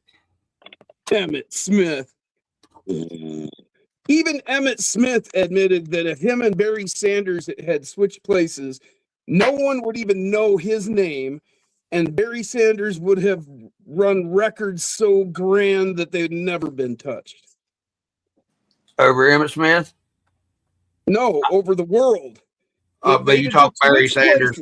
Emmett Smith said that if they had switched places and he was in Detroit and Barry was in Dallas, that Barry would have done things that no one could have ever touched, and no one would have ever remembered him at all. I believe that because he would have been in Detroit and he would have never done anything. And to be honest, Barry Sanders was a better football player than Smith. Barry Sanders, Emmitt Smith wasn't even a football player compared to Barry Sanders. I know, that's what I'm saying. But I mean, I'm talking, their records show, blah, blah, blah, whatever. But That was Sanders, all his line. That was all Smith's line, man. that man They could had a team. wiggle when he swiggled, and I'll Barry tell you what, Sanders I've had seen him himself. squirt through shit like I couldn't believe come out of it like that. Barry could teleport, man. He would be going like this, and like all these guys would go there, and then he'd be over there. Yep. It's like Hines Ward on the damn deep route. All of a sudden, he's running with you. He's running with you. Next thing you know, he's 20 yards past you, standing in the end zone going, tick. I don't know. And I haven't paid attention to really the football. I haven't watched football since they I was a started kid. kneeling for the national anthem. Since Barry Sanders. That's the last time I paid attention to football. 2014, something like that, 12, something like that. 90s. I watch college ball. But Dallas was a hell of a team. I'll say that. When Emmitt Smith and them were they were all together. I mean, that's why he did so well, because they were such a great team. Oh yeah, I mean, you had that much talent there. Why weren't they? I mean, you know, they should have been 10 times better than what they was. I mean, that's like Pittsburgh right now. They need to shit or get off the pot. They're trying to rely on 42-year-old Aaron Rodgers making a comeback and being the starting quarterback for the Steelers this year. That's stupid. The defensive coach flat out said something about it. The offensive coordinator needed to step his game up because they needed to get out there and find the rookie and at least get somebody to start bringing up to work with, you know. And I'm not real happy about Mike Tomlin's choices of head coaching style here in the past few years, and I ain't even watched. Oh, yeah.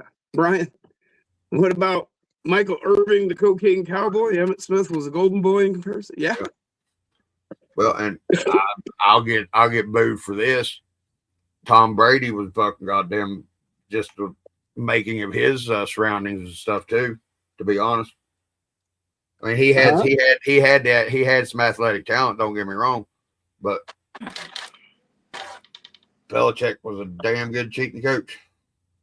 Oh, yeah, that was just a whole, you know, a coalition of, you know, all the right pieces being put in the right places. You don't have to be the best to be, if you're putting the right perfect combination.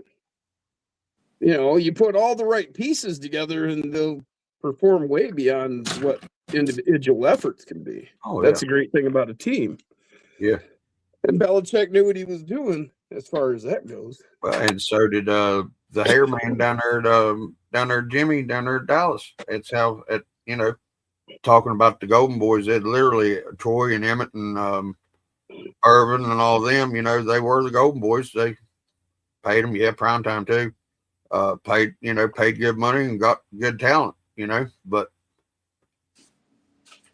you also seen that there's some of them little old teams that come from the steel mines and the butt ends of the AFC to come back and kick some ass sometimes too. Well, and then you got to wonder just how much the NFL is just like the WWE. Oh yeah, it's all reality. I believe it. I really do. I mean, how many games have you seen that were clearly thrown by the refs? Oh, dude. Yeah. You know, I don't know. Just saying. That's my perception on the NFL. It ain't all on the up and up. No. Anything is bet on in Vegas, ain't none of it on the up and up. Wait a minute. That's not right. What's not right? It's left. Oh. What do we got, Jeff? You should solo yourself, dude. Let's see. What I got going there? Alex got us. Oh, okay. He's got those Endura. What are those called?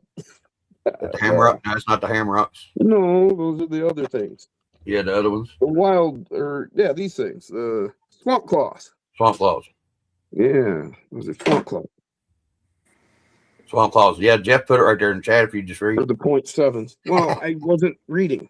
I wasn't either. I just saw it. I was fucking with you. Oh, okay. Okay, yeah, that's what I've actually got those coming. Those swamp claws.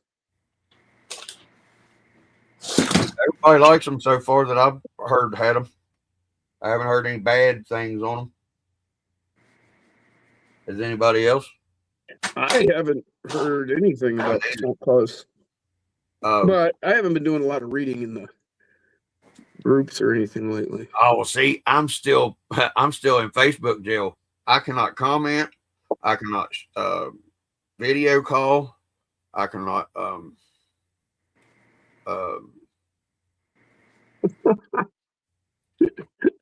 Right. I can't comment, follow, like.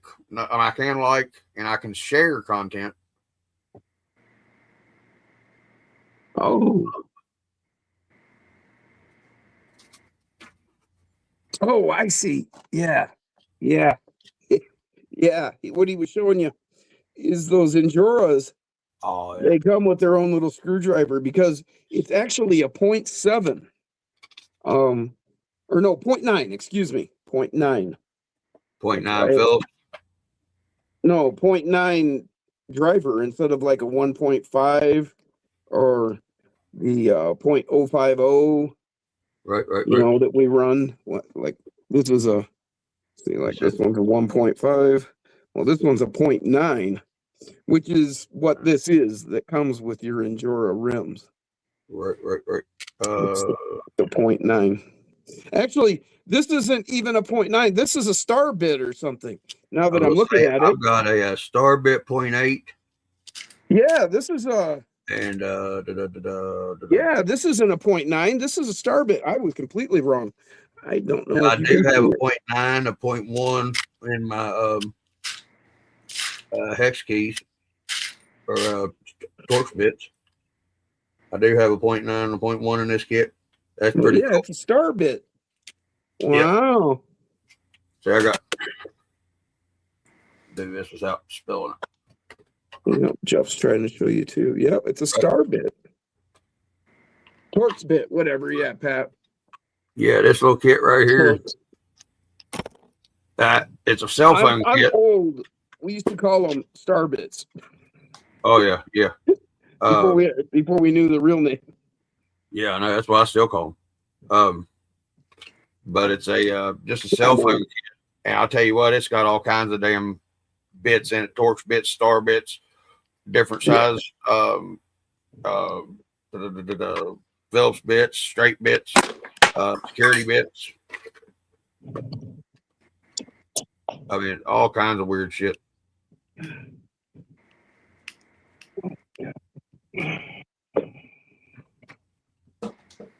It is a Torx bit. Yeah.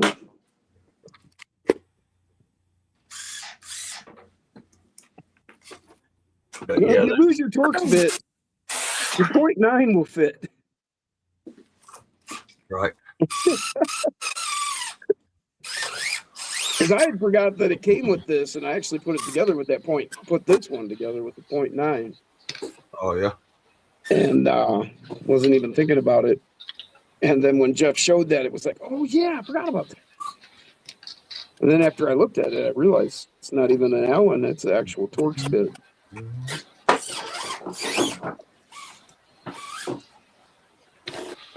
That's pretty cool.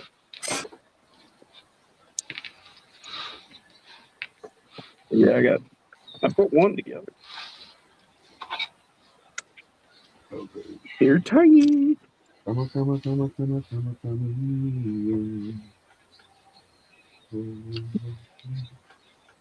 it. I put that one together. See, that's why they shouldn't. They should make These this. don't have any foams. These are Landus. It's bereft of foam.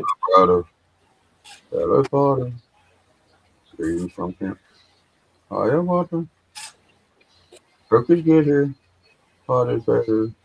I'm so fucked up, I don't know how I work this later.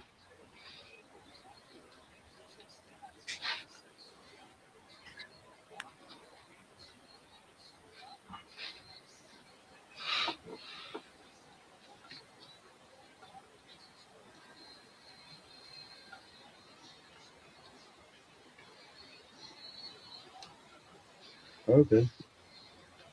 I'm still good. Okay.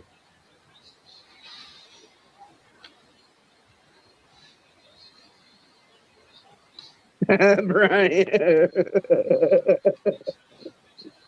I think Brian's getting hungry. He said, "Are there any Ritz bits?" Putting on the Ritz.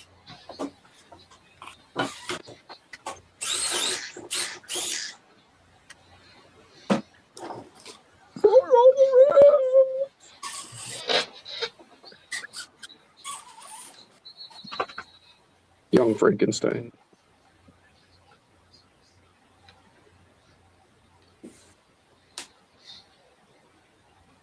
Oh wow, this little tool is magnetized. Did anybody see the daggone dragons by the fridge? Ones you got to worry about. Don't worry about the aliens or none of them.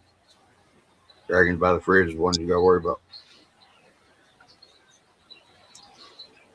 What you smoking over there? Whatever the hell I can, man.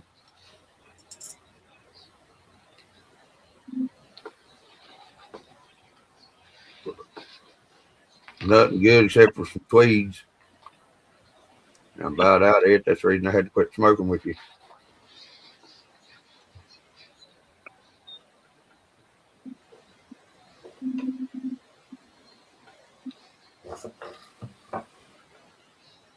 All right, that's got to be the wrong size or something. This ain't working.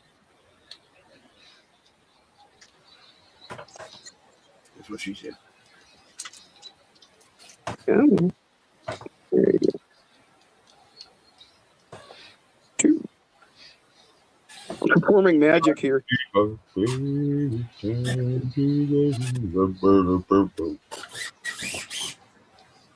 magic tricks. I'm putting 0.7 rims together. I guess you can call it. Live before your eyes. Like a magic trick. See? Actually, you watched me get that screw in there. I'm And you still said trying to get these links done. correctly installed to this skid. That way I can at least install the skid to the chassis rails. And y'all said it couldn't be done. I said it could be done. What are you talking about? I don't know, but I got your back, Jack.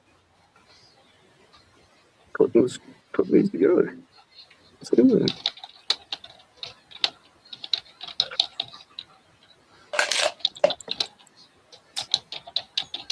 Damn it. Nope. I still got to take this some back apart. Another fucking horn.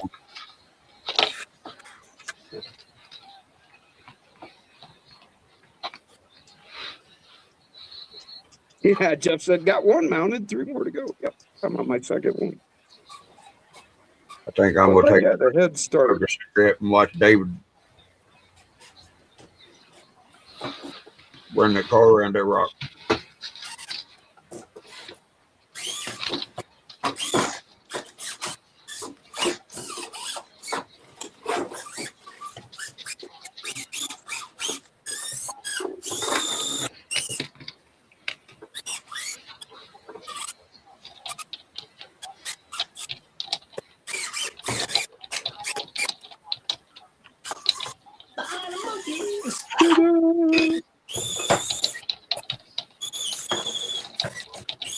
They work really well once you get them together.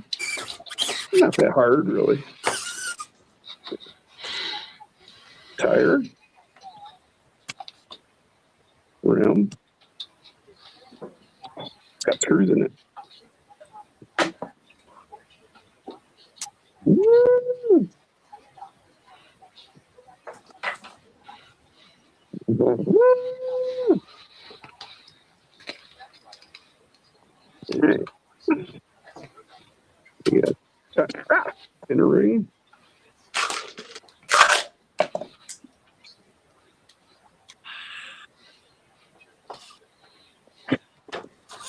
Face ring.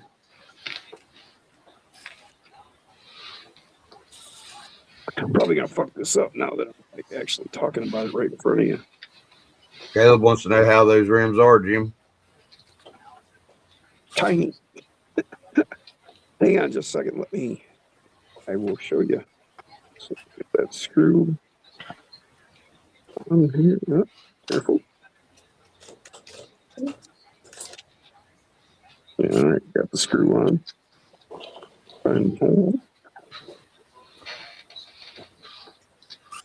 Slipped off the end. All right, well, okay, I just put the screw in the hole. Screw in the hole. Get the lotion on the skin or get the hose again. Ta-da! One in. Just that quick and easy. Wait a minute, that might find the hole. You want to put that screw right on the end with your fingernail so that it's locked on there. To your opposite hole.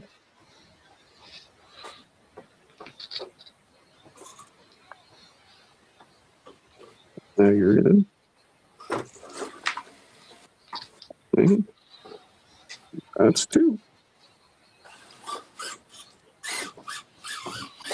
You know, these daggone screws that don't fit in here, I should take and throw away whenever I go to put them in this daggone chassis and it doesn't work and they're stripped or whatever. Instead of putting them back in with the rest of my screws, shouldn't I? Stripped ones, yep, throw them away. Oh, yeah.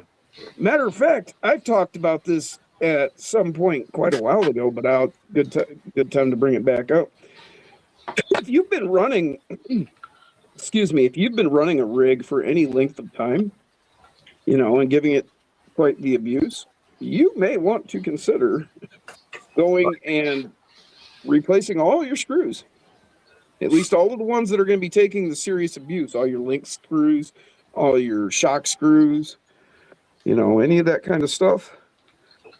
Because, they wear out. And if you've taken and put screws in and out multiple times, I would say by the third or fourth time, you should be thinking about replacing that screw, because when you cinch it down, that stretches it. And then you pull it out and then you put it back in and then you cinch it down and that stretches it. And you check it all about. And there's only so many cycles that it'll endure that before you're going to snap a head off or something. When the weasel goes pop. So, just some thoughts. You are making good points there, Jim. I mean, we aren't kind to these trucks. Hi, I'm Nathan. Hi, I'm not. I mean, we drive them. We beat them. I abuse them. I beat them with wet freaking noodles and make them call me Sally. So any of those screws that, you're pulling in and out, you're having to tighten regularly, that are taking abuse, you may want to consider that. So, yeah, you saw that quick. 5 screws. Boom, boom, boom. They mount up. They're holding. Keep pulling it back. They're holding pretty tight. These are those D18 from Injora, the 5-spoke.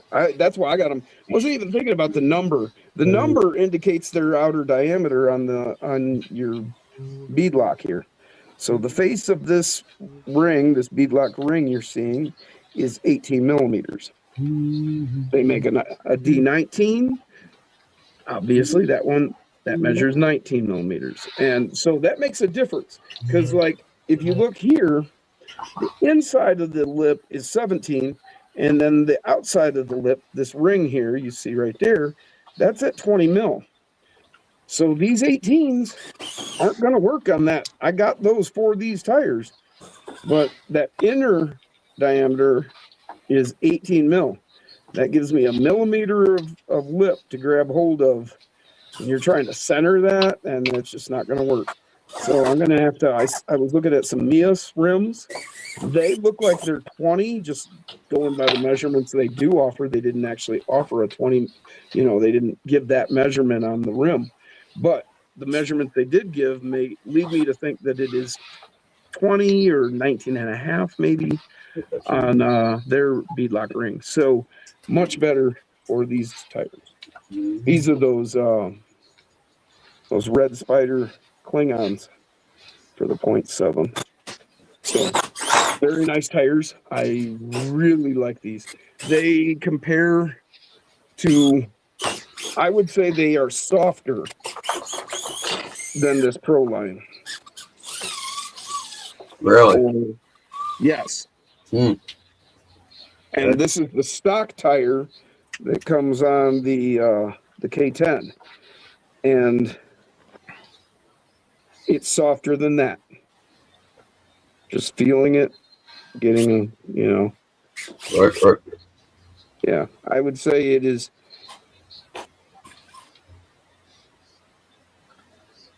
maybe the same. See the No, landmine. it's softer. This is actually softer. That The red landmines spider. that I've got on that 6x6, they're pretty soft, but they've got a firm foam in them. It seems like. Just feeling. Well, I don't have a rim in this or anything, so I'm just going by just the carcass, the feel, and then I'm doing the same thing here. I'm just feeling the carcass. Right, but see, these came already pre-installed on those wheels, so I didn't get a chance. Well, these are the ones. These are the ones that came on the K10. Right. And so feeling the carcass, feeling the lugs, and then you feel this.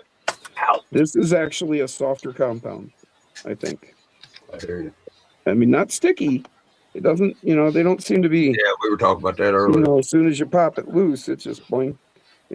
Don't know. You can wad it up, and it just opens. You didn't see shit there.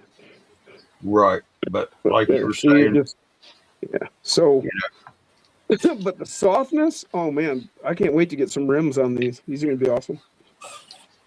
The stickiness isn't always a good thing. What's up, Rickham? How you doing? Earlier, that S5 compound, once it gets dusty, right, it's slicker than a goober. Oh yeah, I dare you to bring your sticky tires over here to my quarters. As soon as you hit the Smoky Mountains and all that clay, you're done. Right. You might as well have slicks. They'll still grab these Klingons will, but they don't like dust. But now regular dirt and stuff, they like. And like I was telling you earlier, the wetter, the slicker the rock that it could be, the more these tires like it whenever they're clean and ready to go. It's like they're suction cup to it. I don't know. It's like water is helping them adhere to it. I mean, I swear, just what it seems like. I know it's not, but you never know, man. Different compounds. Oh yeah, but I mean, dude, I got them on the rocks down there, the pit where we comp at tomorrow. And if you've got good clean tires, S5 compound, it wreck them. It's gonna booger snot you up.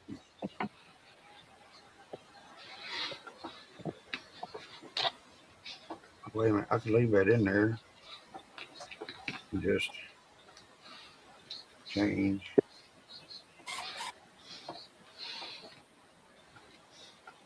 It's so tiny, I can hide it behind a finger.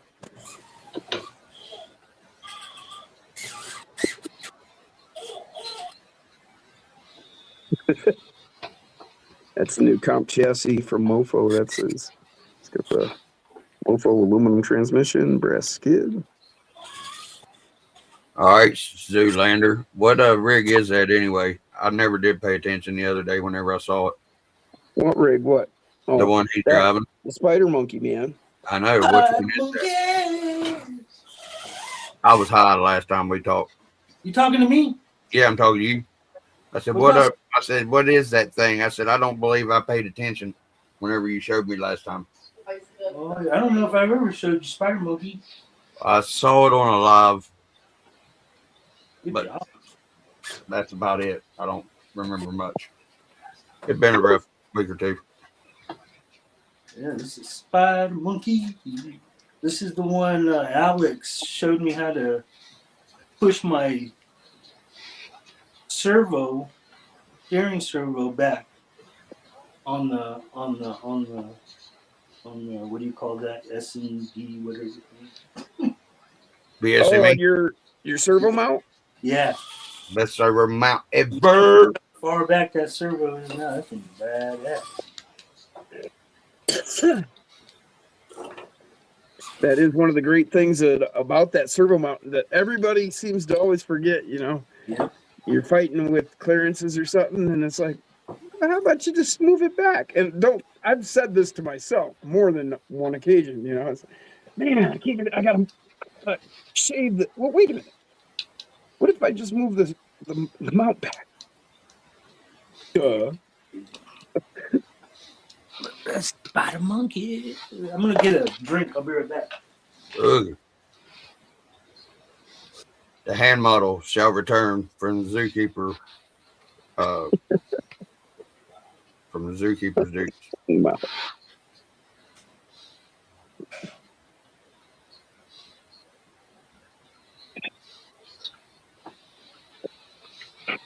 Last tire.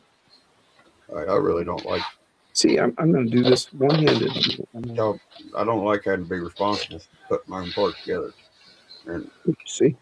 that's Yeah, because that sucks. See, I'm just holding it.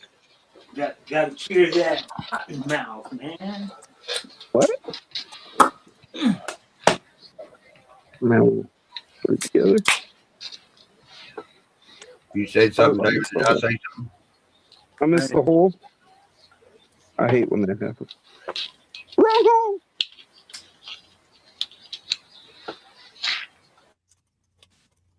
Hey, Bob.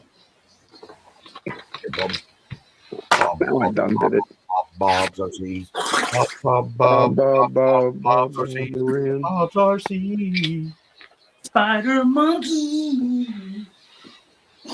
And I had this kid that I called him out on my baseball team that I coached for my son and them. And I put him behind the daggone plate as a catcher, and that's what that kid was a spider monkey back there. It was like he was and stuck with him all the way through high school and stuff, and that's what they called him when I think he's going to West Virginia. I think he's wrestling for WVU or now he's a wrestler and they call him Spider Monkey. Well, no, he was wrestling for WVU. He would have been off by now. So we can expect to see him in the WWE then? The way he bounced behind the plate as a catcher, and then he was a wrestler too, and he broke right over into there, and dude's a hell of a wrestler. I think he wrestled in college. Pretty sure he did. Matter of fact. So we can expect to see him in the WWE then? Or? Oh, no. He's more Kurt Angle, Olympic wrestling, high school wrestling. He was in the WWE. I know, but he was a Olympic wrestler before that. I know. Just like Scotty Steiner. And his brother. Yep. Yeah, Scotty and Ricky both, man. Both from University of Michigan. Yep. I met them boys, and I met Ollie and Arn Anderson and Ric Flair. Oh, really? The Andersons. They were the ones. Yeah. They go back to the beginning. Well, not beginning, but way back anyway. I met them back in the early 80s, 84, 85, 86. That was kind of the end of their time, really. That was the end of their time. It was the end of Ollie's and Bradshaw's, and Arn and Flair stayed up into the 2000s, but they were. I'm talking about the Andersons. Yeah, Arn Anderson, he wrestled up until 2004 or something like that. What? Yeah. 99 to 2004, somewhere around in there. Shit, I thought he was going in the 80s. Fact check me on that, because I don't know. I'm just guessing. Remember? I don't know. I thought he was going in the 80s. I didn't remember him after. If Ray was here, he could tell me. By God, I thought all I had to do be call that old boy right there and be like, "Hey, Ray, when did Arn Anderson retire from wrestling?" He did. Ray was whenever somebody said to say, "Hey, did you steal my beer?" He'd be like, "Nope, Ray did it." That was easy. I gotta go get a bowl. I'll be right back, man. All right. What do you want, Diesel? I'll be back. I guess I gotta take the dog out again. I just put all those together like easy. I did one-handed. This one, I'm having troubles. The last one. You'd think I'd have it down by now. But I can't seem to get it together. I'll be back. I'll be back. Are you threatening me?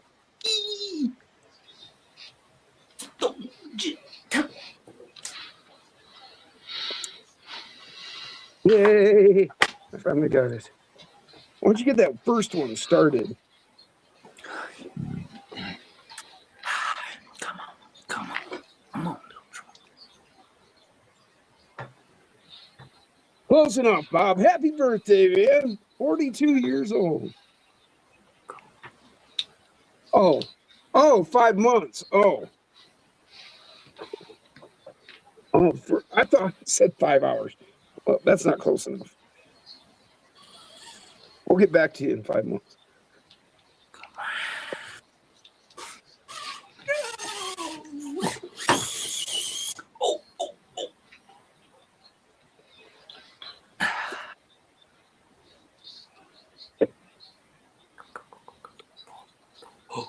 I'm not sure what Jeff's working on.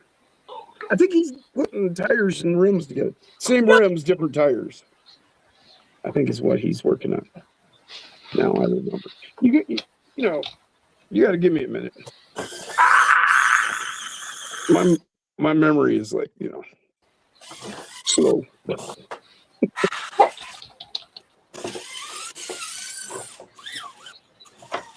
Spider monkey. Spider monkey. That's a cool little truck, dude. I love the way that. I mean, we've been watching you for a while run different trucks around that pile of rocks there, and this one's actually kind of kicking ass, man. I like this. This one works good. What's that, Jeff?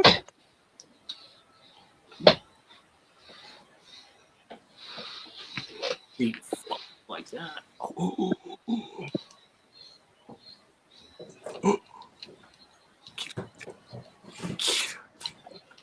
So yeah, once you get that first screw in there, the rest go pretty quick. Come on.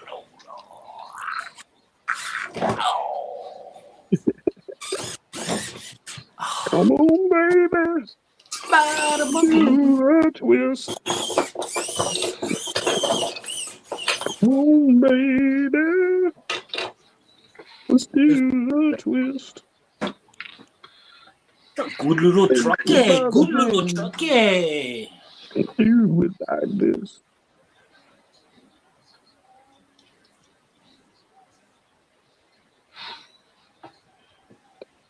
The rig works nice, Dave.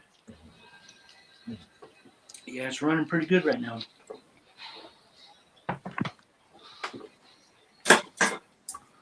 Yep, I am impressed. I do like it.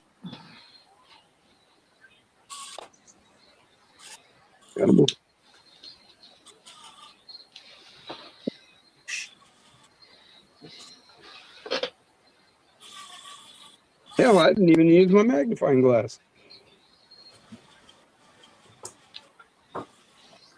Actually, I haven't used it on any of these. When I put this together, I didn't use it.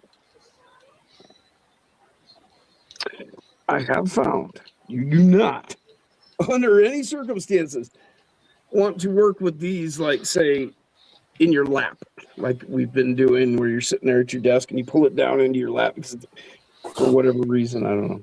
You need to be, matter of fact, the way I've been doing it is not only am I at my bench, but I'm against my bench. And I'm working way up into my bench here, where if I drop something, it's going to fall on my bench because this stuff is so small. I dropped one screw. It was gone before it hit the floor, dude. You hear it hit, but you don't even see it bounce. They are so tight.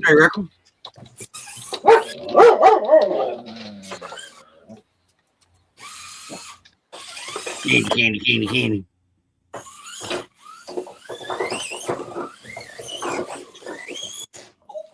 Oh, that's what I was reading.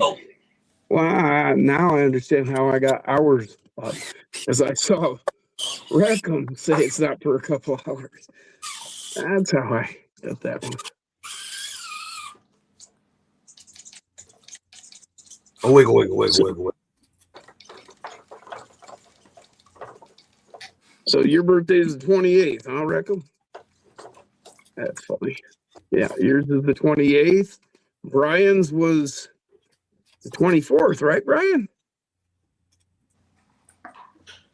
Mr. Koster. I was gonna say Papers was earlier. His was like a Couple weeks ago, right?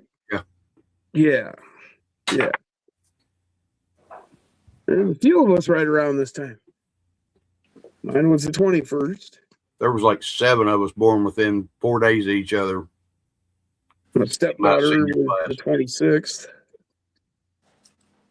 Me and Eddie got arrested, so he was born on the 6th. I was born 6 hours later on the 7th. Becky was born on the 8th. Matt Lamb was born on the 8th. Dennis was born on the 10th. Peep Show was the 12th. Okay, yeah, now I remember. Because his birthday, I've got January 2 of my buddies from my childhood. Like my best friend from when I was 9. You know, I knew him, hell, up until just not so long ago. He faded away. But his was the 12th, and then another of my buddies was the 12th. That's right, Peter. I won't forget that. Where's my Sharpie? Yeah, the 13th is my grandson's, and the 1st, my daughter's, is the 24th of January. And Fred, she was December 20th, and Hunter was November 18th. Yeah. Almost leap year, baby. Birthdays written all over my bench in Sharpie. Mine's easy to remember. 5777.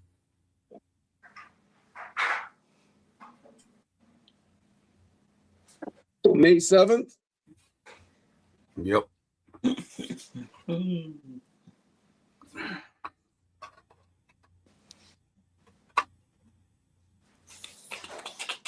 Of the 1977th trip around the sun. No, we don't need that information, but we need the month and the day. I've got people's birthdays that don't even realize I've got their birthday. They're like, hey, how do you know? Like, well, you mentioned it once and I wrote it down on my bench. Whenever Facebook quit telling me people's birthdays every day, that really screwed me up.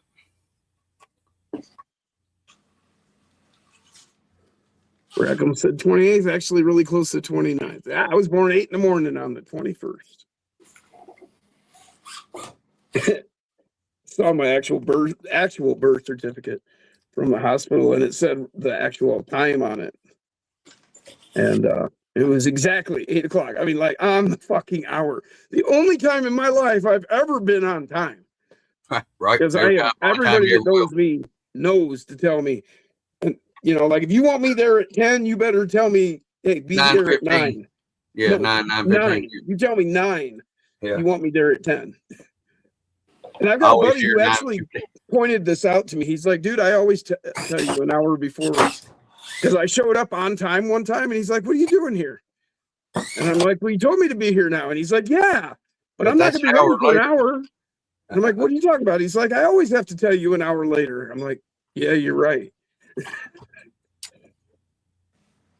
Because dude, I know. Okay, I need to be there at 9. It takes me a half hour to get there, so I need to leave at 8:30. That means I need to be ready by 8 o'clock. Now, I am ready at 8 o'clock. Every 4 years. There's like 5,000 things that get in the way between 8 o'clock and 9 o'clock that prevent me from leaving every time. You're right. So then I don't show up till 10. When that leapfrog year. Ribbit. Bud. Why?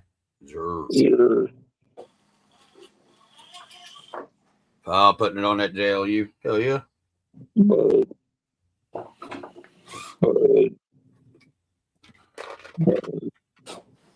Why wonder? Why?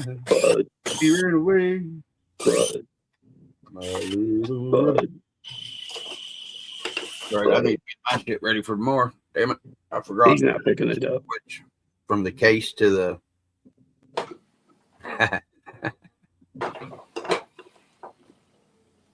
From the case to the bag. Keep show this month doesn't have 29 days. It would if it was on late. I need to find my receiver. Wise. Yes. Because I really don't want to have to run that Red Cat transmitter anymore. I ain't got no throttle control.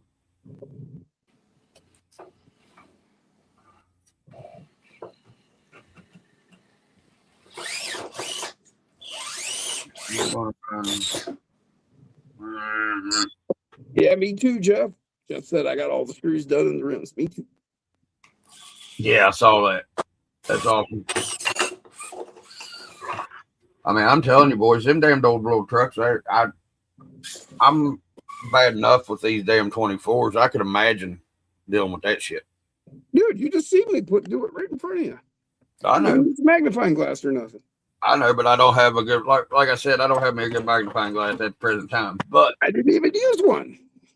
Well, the trick is you need to use your tools like this instead of like this. Oh yeah, I know. Yeah, you choke right up on them, and like you're gonna put a screw on. I always try to put that screw on, baby. Yeah. Even though this is magnetic, see, the screws hang in there. The thing is, if you put it right on the end and have it all lined up on the driver, it doesn't seem to be strong enough to hold it in place. It's right. droopy. I always put my finger right there on the end to hold it. That's what I was just going to show. Is so when I do it, oh, God bless America, all the ships at sea. Yeah, there we go. So what you see is I actually hook it with the actual fingernail and hold it onto the driver itself. And then you can actually direct it right into the hole. Yeah, just help it right in there, he said.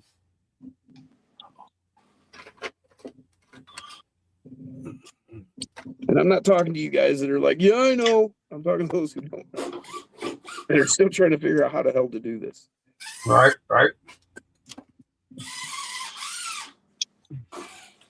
That's the reason I'm letting you, because I don't know nothing about them, and I'm sure that you have good information.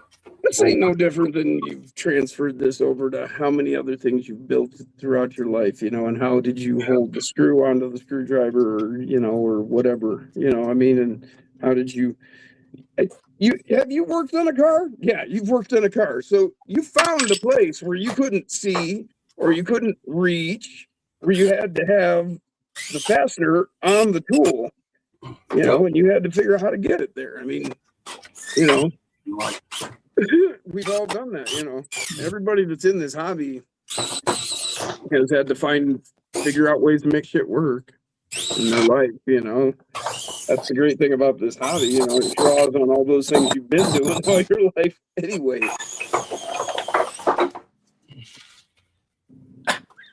Patrick says he holds it with his finger and licks it. We're talking about an entirely different thing here. We're talking about fasteners, Patrick. Sorry, man. I had to, right?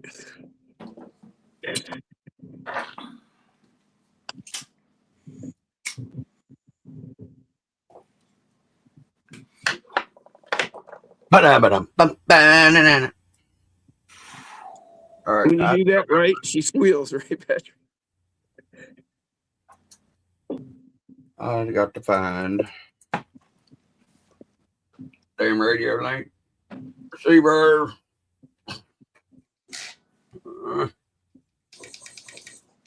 Oh, wait a minute.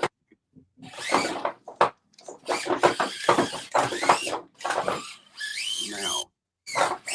Yeah, Turn up.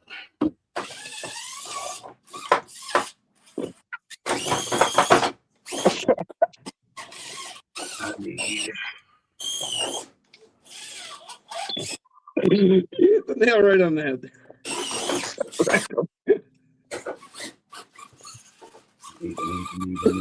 Let's just say I had a girlfriend who had to do that. Oh, that's funny. I forgot about that. Thanks for the memory.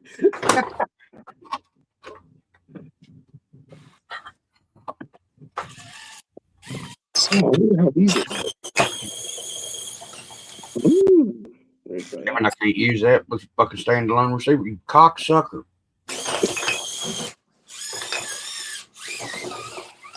I don't want to put it in a sandwich. I mean, okay.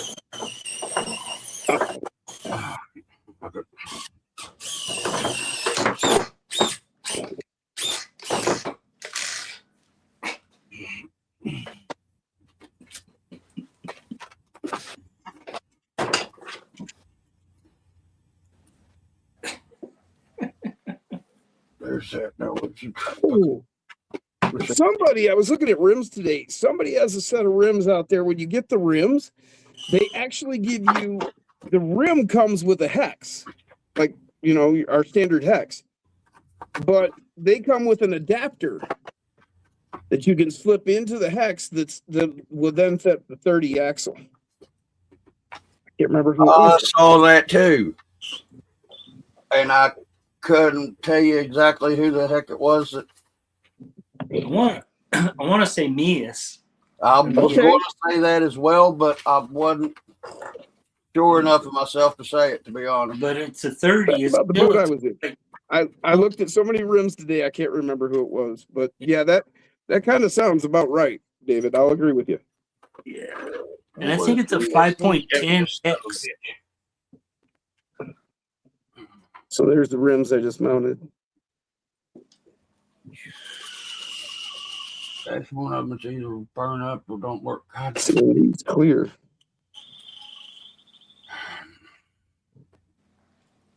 Well, fuck it. I guess I'm just. It's kind of sexy, all blacked out.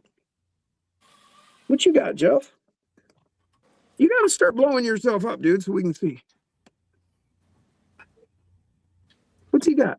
The light bar looks like. I can't see none of you, so I don't know what you're talking about. Oh, okay. It's a light bar. I see.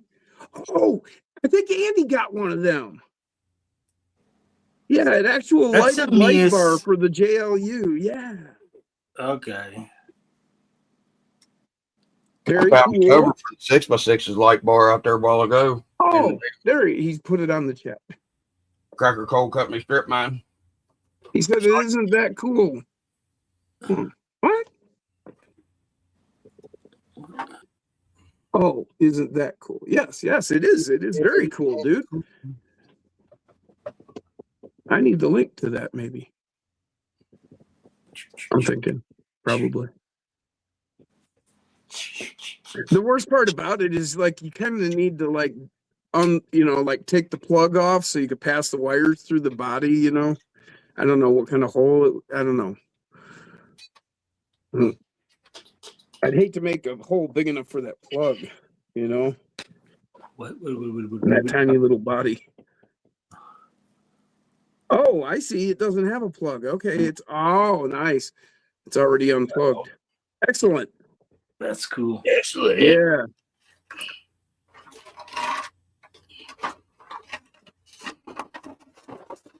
Now yeah, that is really cool. I think Andy was talking about it.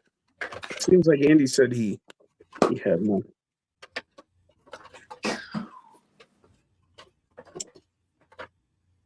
Wow, what is this? What's a bunch of the plugs? Those Holy are the cow.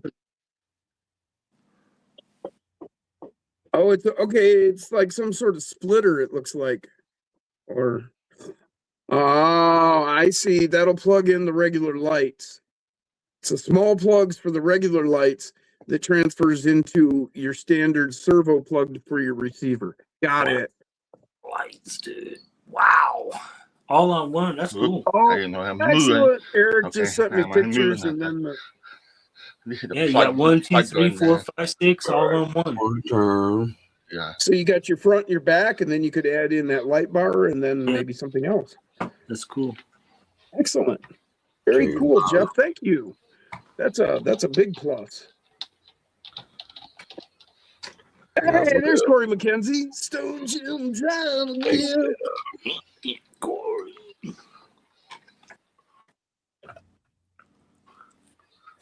This receipt was toast. When you coming out next, Corey? Didn't think I rearranged the whole fucking bench and everything, man. I'm Make a gonna bunch of try it changes. if I like it. Derek brought me that If it gorgeous looks new good, computer. I had to buy redo more everything for for that.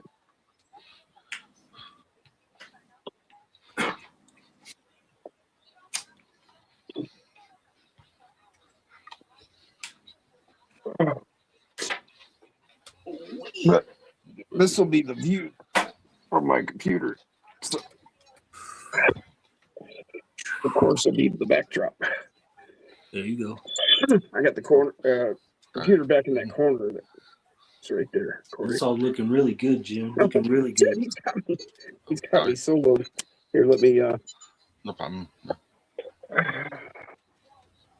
So yeah, that'll be the backdrop from the computer now. Yeah, the computer's here. And then this bench, if you recall, I had that. Well, I can't remember when you were here last, Corey. I don't know if I had that. But those of you who've been watching, that used to be swung 90 degrees. It was over here like this, coming way out here. So, and then I had the drill press right here and all that stuff blocking this whole end of the bench. So now I've cleaned that all up. So it opened this whole area up. Like okay, if we step back here and I switch cameras. And I'm still cleaning up. I still got quite a mess, but you can see how open this whole area is now. So, man, I need to sit down.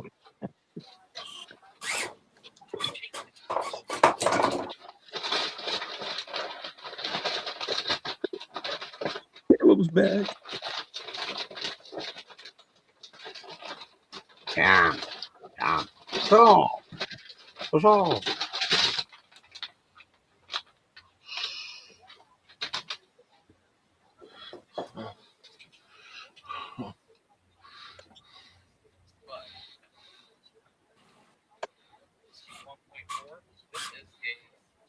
Oh, okay. Patrick said that the plugs, you put the plugs on after you mount it. Excellent. I need to get a chair.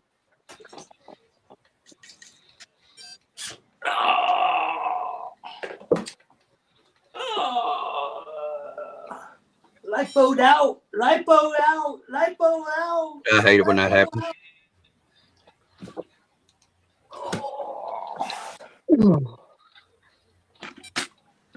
I don't have memory. Says lipo too low, motherfucker. You're gonna fuck it up.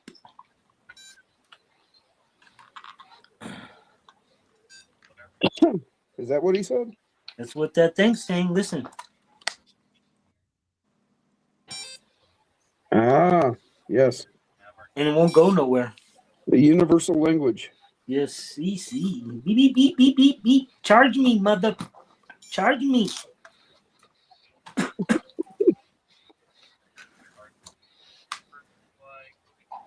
That was pretty good, dude. That's a little 2S, too. Almost charge me, man. That's a little 2S. That's pretty good. Bad to the bum. Spider monkey, you're bad to the bum.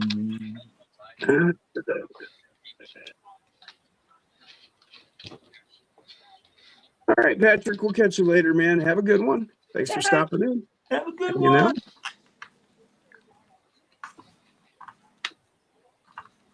Oh, yeah.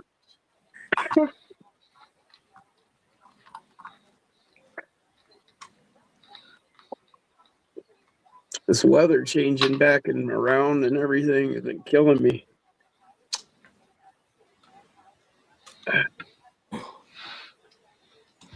Earlier, I didn't even think I could get up out of bed. Wow. When I started feeling better, now I'm getting worse. Getting colder out there now.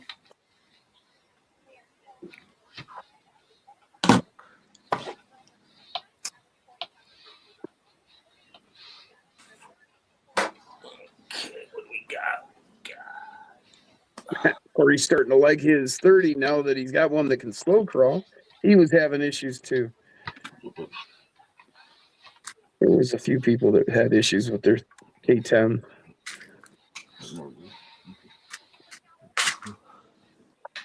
I guess that's, anything really, I guess, right? Yeah, problems with launches. You're done, right?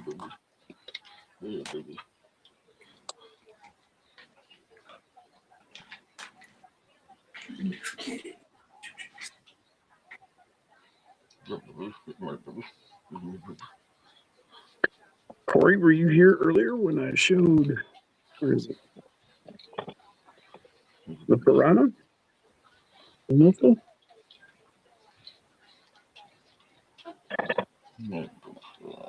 So Mofo came out with his aluminum transmission. And there's the Piranha comp chassis. And then there's also the Cyber Snake, which is the same chassis essentially, but it has a different, or it has the top added onto it, excuse me. So. So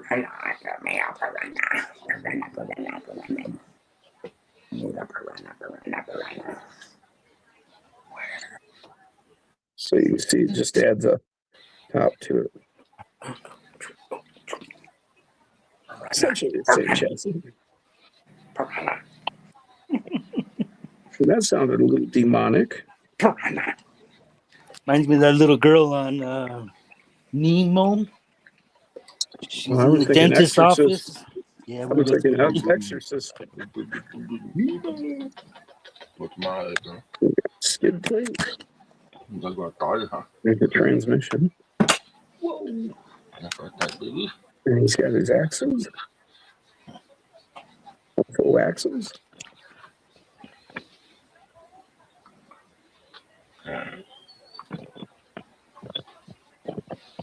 Today he launched his, he just dropped his SCX30 shock absorbers. So.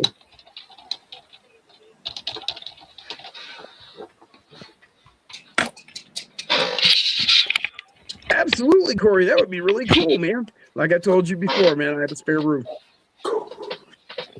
We actually have a spare room now. I got a bed in there.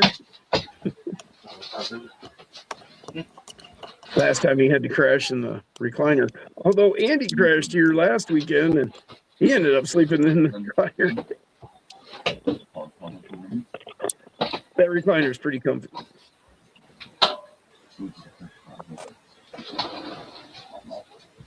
Oh, gotta take Remy out. That'd be really cool, Corey. I hope you do make it. Not sure who all else is coming. Caleb, of course, but I don't think Andy's going to make it. He's got to work. He said a long day tomorrow. They got to go all the way to Monroe. He hates driving out there, and I don't blame him.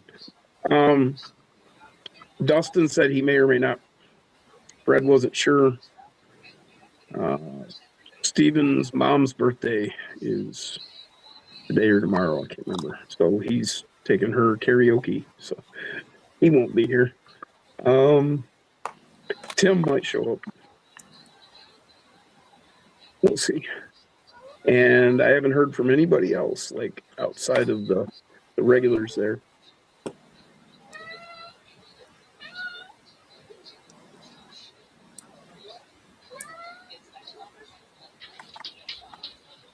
So yeah, no problem, Corey. If you can make it, be cool.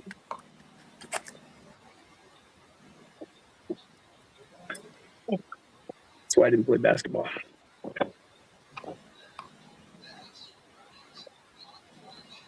Spider monkey. I'm gonna put another set of exhaust on. One more on this side. So he's a dual exhaust. Blah, blah, blah. Monkey.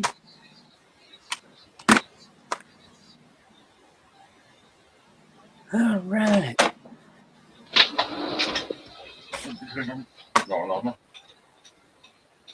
This going to charge it.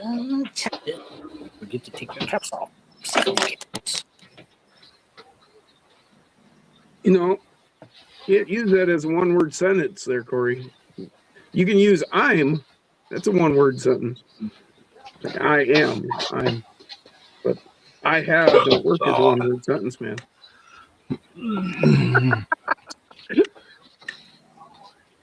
There's no subject. I have what? I am smelling like a rose that somebody killed.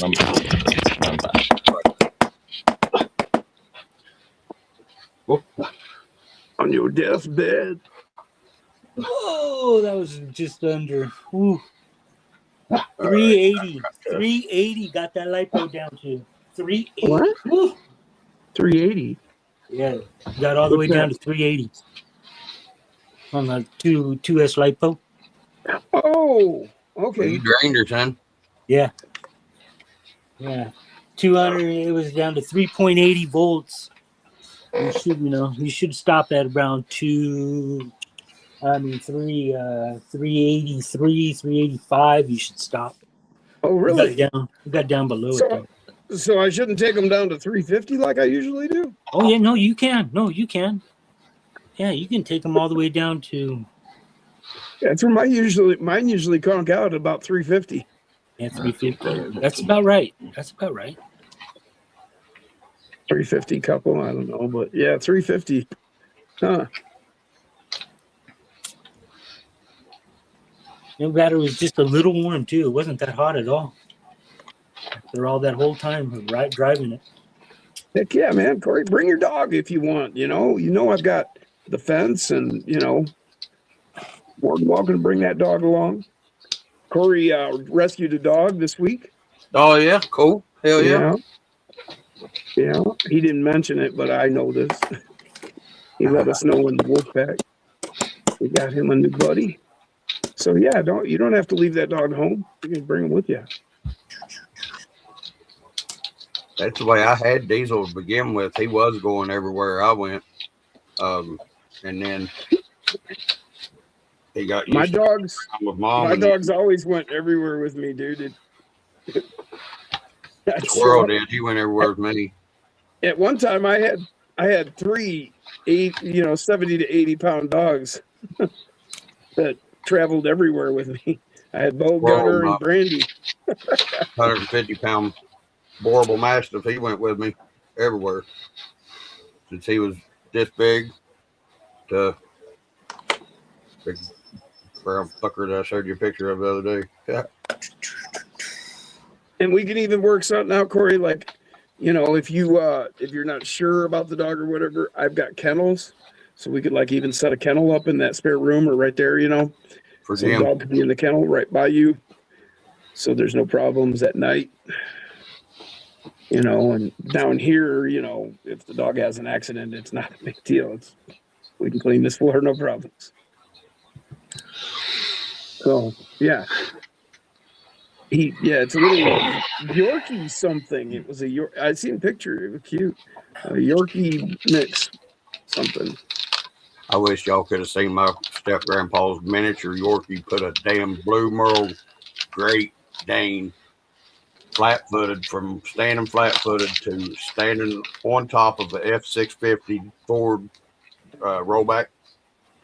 Flat-footed. That little dog put that big dog up on top of that thing like that. It was hilarious. Work.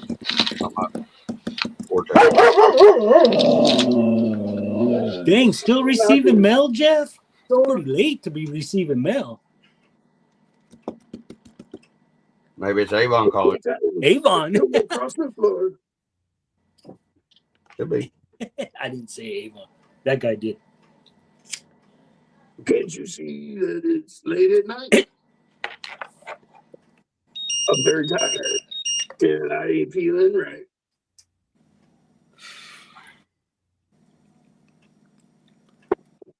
Now I just gotta find that other fucking receiver. Now. Or the one that's got 7 of the marks or 7 of the channels. Scotty Yorkie, that's it. Oh, Scotty Yorkie Shih Tzu. Wow.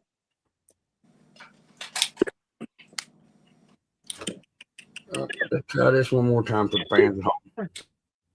But yeah, Corey, it's you're more than welcome to bring the dog. and stay the night. That'd be cool.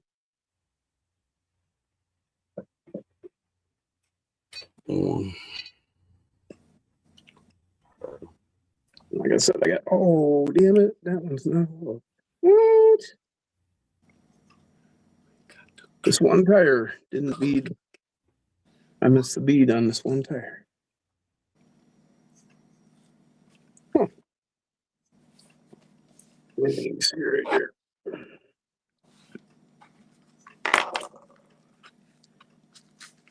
Friday night. That's cheating, man. Can't do me like that. Don't do me like that. Don't do me like that. Probably that last one that I had so much trouble with.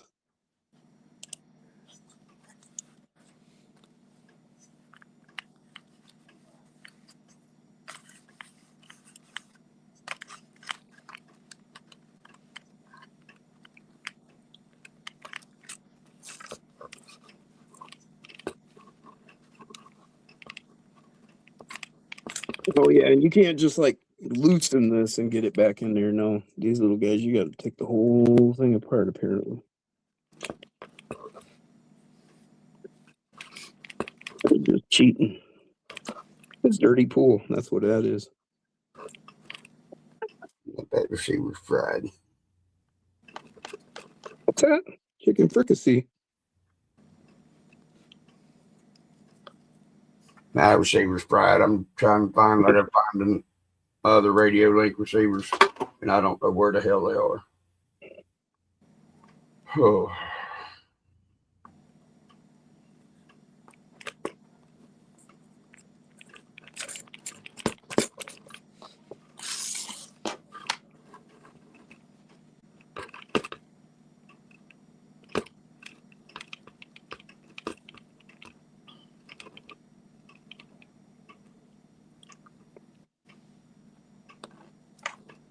Oh, that's crazy.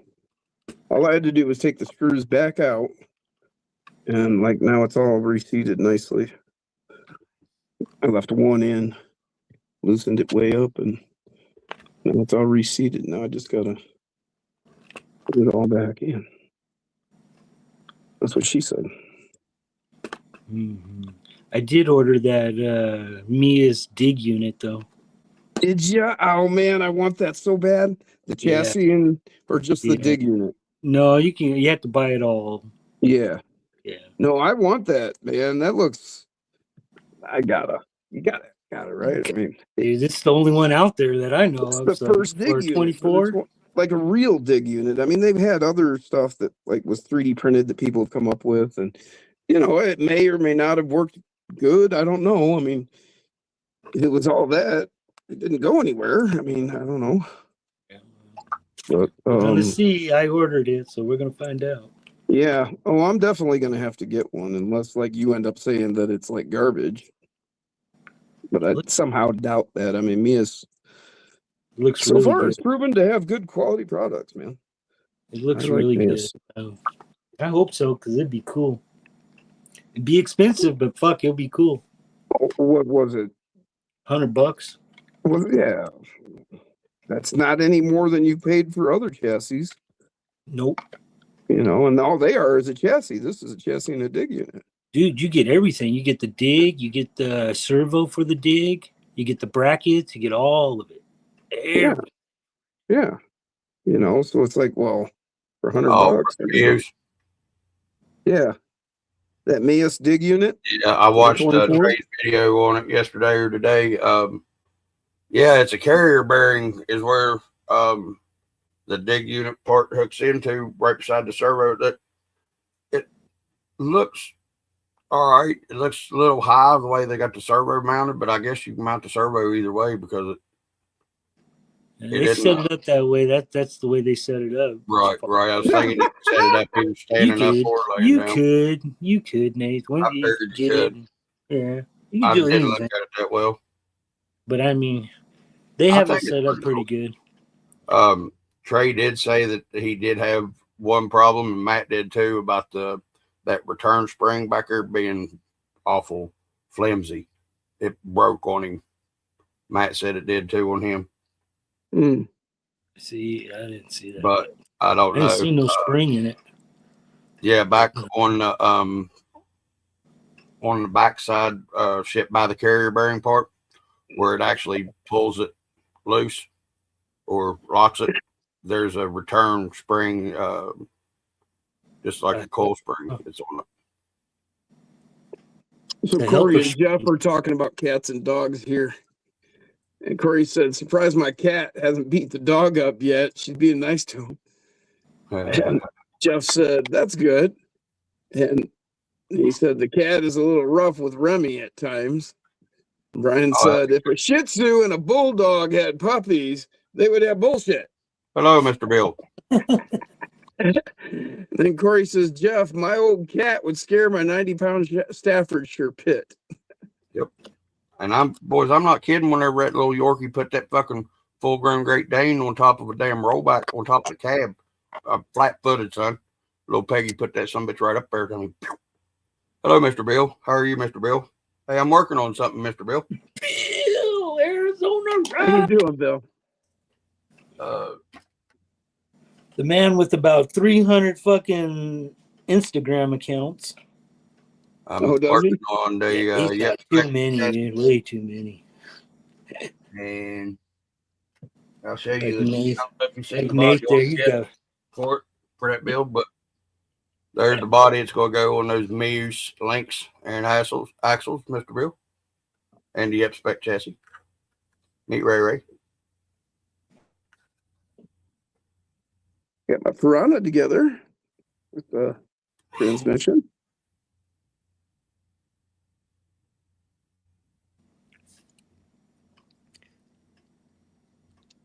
Still waiting on the rest parts. Found some good tires to go with those center lines, Bill. These are the Ascent 32 tires. They work perfect on these. It looks so cool. Thank you. I always do. Not you. Oh, okay. And these are some Orlando Hunter tires on those D18 Enduro rims. Just got those together here. Don't yell at me, phone. That was not nice.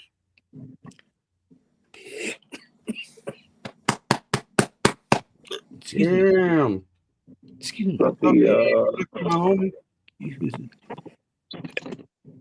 transmission, skid, OFO axles.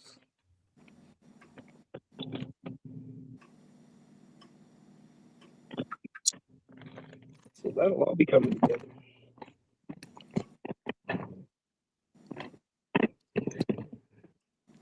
Muted Remy barking like crazy. Oh, raccoon. The one? Which one? There's 100 of them, Bill. That's funny.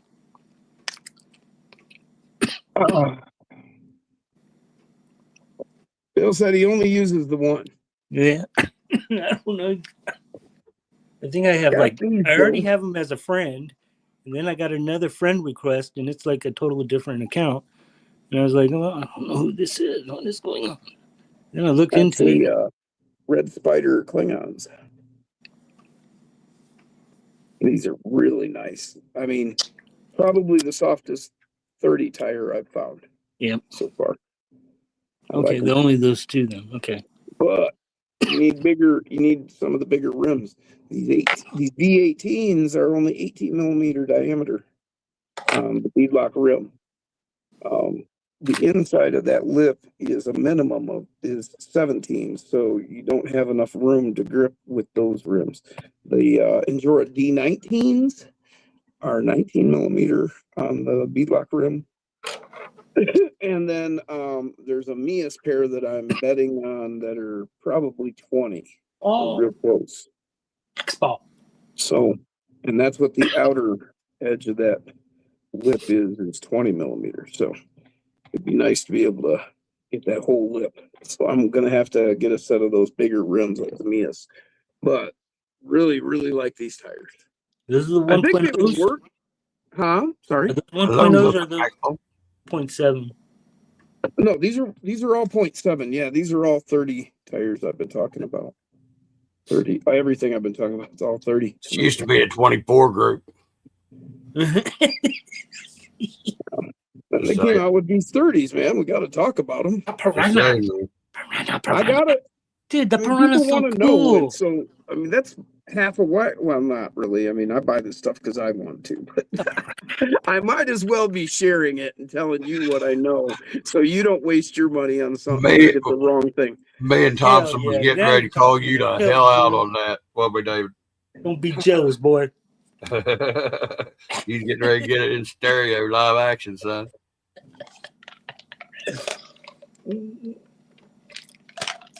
Oh, yeah.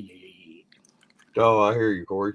I used to have a mama and 2 twin male red squirrel sons of hers, and they were as big as house cats, dude. I mean, literally from their neck to their tail, to the end of their tail is, they were this long and this big around. And they'd jump over onto my roof in the morning and boom, boom, boom, boom, boom, and run and play and shit. And oh my God. And I had this damned old woodpecker, red-headed woodpecker. I don't remember which one it was because there were so many of them that all look the same, but about this tall. And somehow the storm blew part of the bottom seal cap off my window, and that son of a bitch would come up there in the mornings and try to eat on my damn wood seal of my window, son of a bitch. It's a good looking Just rim. wanted to come in. Fuck him. He had plenty of fucking shit outside to do and eat. Says you. There it is. Orlando Hunter. House. Yeah, these are Orlando's, but they fit perfectly. These Injora D18s. So I think that's what I'm gonna run on there. And then these are the Ascent 32 tires, and they fit absolutely perfect on these center lines from Hot Racing.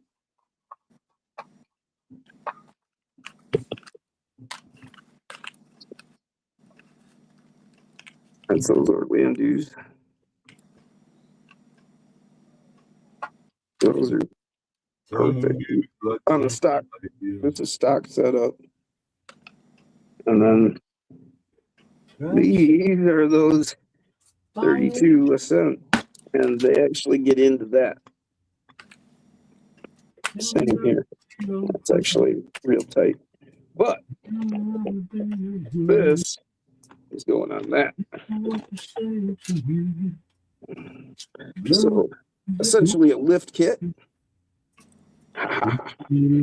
So yeah, that's going to be pretty kick-ass.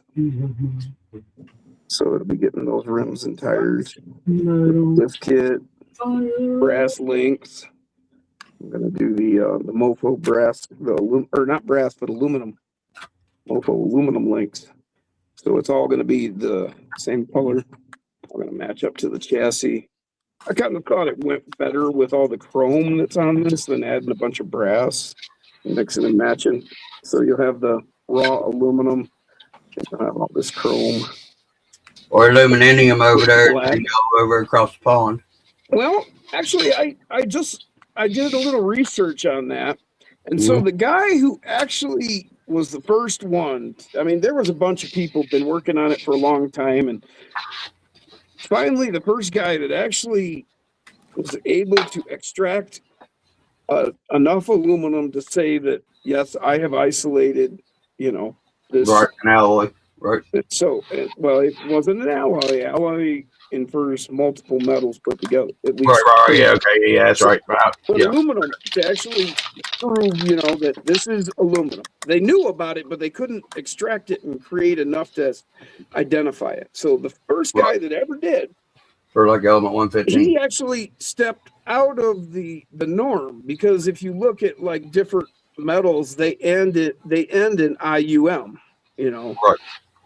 So like strontium, this and that, he went UM.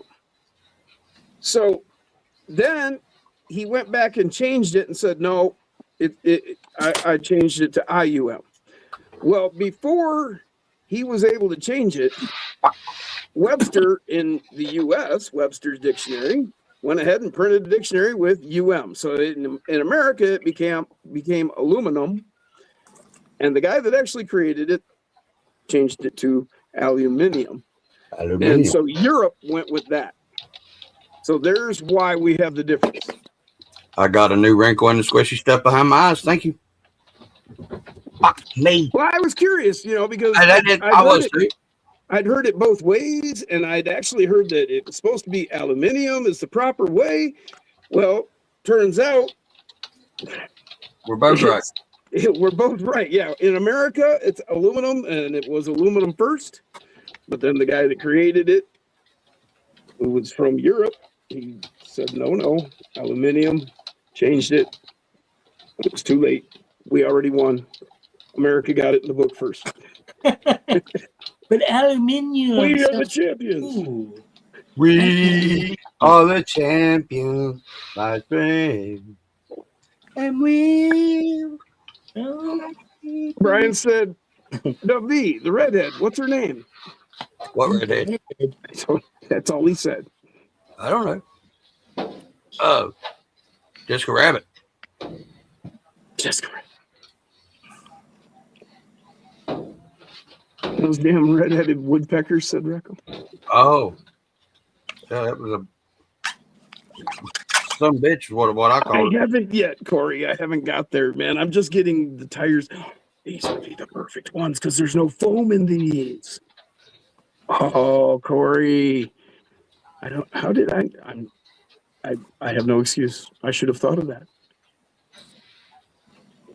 You know it, buddy. Right? Yeah. You know it. Yeah, they'll be getting, because these have no foam. I was just going to run them like this because they're stiff enough that they would be good, I think. But, yeah, buddy. Hell yeah. How did I not think of that? Thank you. Thank you very much. Now, Dwight cut a slit in his stock tires, use lead shot, and he likes it. Yeah. Well, I don't even have to do that, man. I've got these. These are pretty decent size, too. I did a whole video about that last week. Matter of fact, that's how I did these Red Cat Ascent 18 stalkers. Let me find it. These I cut a hole in it, and I took me a funnel. SCX-24 stock tires. And you can see where I cut the slit in these and glued them. And these have. I passed mine with another tire right there. Oh, I just put the glue on. I've never had any problem with it. Well, I was afraid that it was going to leak, so see, I put a patch in it. I used canopy glue on mine. I was using super glue. Canopy glue is a lot more flexible, and it doesn't harden the material or anything, Right. So maybe that's why this worked out. You can see it. You can kind of see it there. Right. Yeah. So that's what I did there. But yeah, I have. You said canopy glue? It's called canopy glue. Here. Okay. Let me write it down. Yeah, it's the reason it's called canopy glue is because it's used on the canopy on an aircraft. And it dries clear so it doesn't show up. It doesn't haze like super glue. Jeff eating the cat. I thought he fell asleep. I was like, Jeff fell asleep, man. Snoring over there. Thanks, Jim. Eating the cat. Yes, sir. It's pretty cheap. You're older than me. Don't call me sir, you old fart. No, anybody that deserves respect gets a sir now and then. Oh, now and then I got you. I was gonna say, don't get me. I don't use sir like regular or anything. It just kind of comes out. It just comes out sometimes, But yeah, I've got several different tires here that have got lead shot. Like I have a set of high racks here. These have lead shot. You see, that's all lead in here. Big pocket of lead shot there. But actually, they're not all lead. Some I had lead shot, but then I ran out of lead shot, so I actually converted over to stainless steel I found these super tiny little stainless steel beads that I got off Amazon. And the stainless steel glides over each other better than the lead. The lead kind of hangs on each other, obviously, you know, softer metal, so you get it. Right. The stainless flows over each other really good. And I really like using that. Where is my stainless? There it is. There it is. So, yeah, that's what these are. Here. Yeah, pretty cool. You can see how that just flows as I rotate it. You don't And get that. you are 100% right on that. Lead does hang up a little bit. Yeah, it moves slower. And so as your tire's rotating, you're going to get some drag over the top. Yep. Whereas with this, you get a lot less of that with the stainless beads because they flow so nice. I agree. See it just flowing and flowing and flowing like that. I've never tried BBs or nothing like that ever. Wow. It's a cheat. It's a huge cheat, dude. It really, I mean, it really works well. Oh, but that rotational mass is no good, Jim. No, because you only fill it up not even halfway, right? No, I'm down. I do 50 grams. So Right. I'm looking for the pocket where, yeah. So I went a little right over there, that one time, but you yeah, see it's that far down. Yeah. 50 So grams. this is all BBs here. Yeah. But, you know, most of this, like, you know, 2/3 of the tire is just air, you know. Now, And so it I've just got rotates around. the And all foams are that still weight in just stays these, right down. and That's I've got cool. 50 grams. But luckily, on these Red Cat Ascent 18 stock tires, there was enough room in between the foams and the tire that it's letting these run around pretty good. I mean, they're still hanging up a little bit, but None of these have foam. I only run it in the fronts now, mind you. My rears just have the stock foam in here. These are Patagonias. See, so this is the rear, it's just foam. This, no foam. This is the front. And there's 50 grams of lead well, these, I'm not sure if this is lead or if this is stainless. well, This this is definitely stainless. I can feel the way it's rolling so easy. Yep. where you But, can't yeah. get the Red Cat Ascent wheels and tires loose from each other without tearing up one or the other. That's why I went ahead and left the foams in that, but still added the shock because it still moves around enough to where it's still beneficial to what I was needing was the weight. But it didn't tear the damn wheel and tire up, you know. Nope. I mean, Don't it's not. Never done it. Oh, no, it's not, Corey. Totally different. Corey said canopy glue is basically E6000. No, E6000 is basically like shoe glue. Yeah. Canopy glue is closer to like super or like Elmer's school glue, actually. Yeah. Yeah, it's more of a paste glue, but it's got that same stuff that adheres rubber. Well, rubber, maybe gum. I'm sorry. I said it's got that stuff that adheres to rubber well, though, like gum, natural gum, or Yeah, that canopy glue has been hanging on those stock ones I showed you. Yeah. Yeah, that's good stuff. 3 years, probably. That's good stuff. I've used it before. To make sure you spell Walter right. I think you got it. He spelled it F-U. Oh, never mind.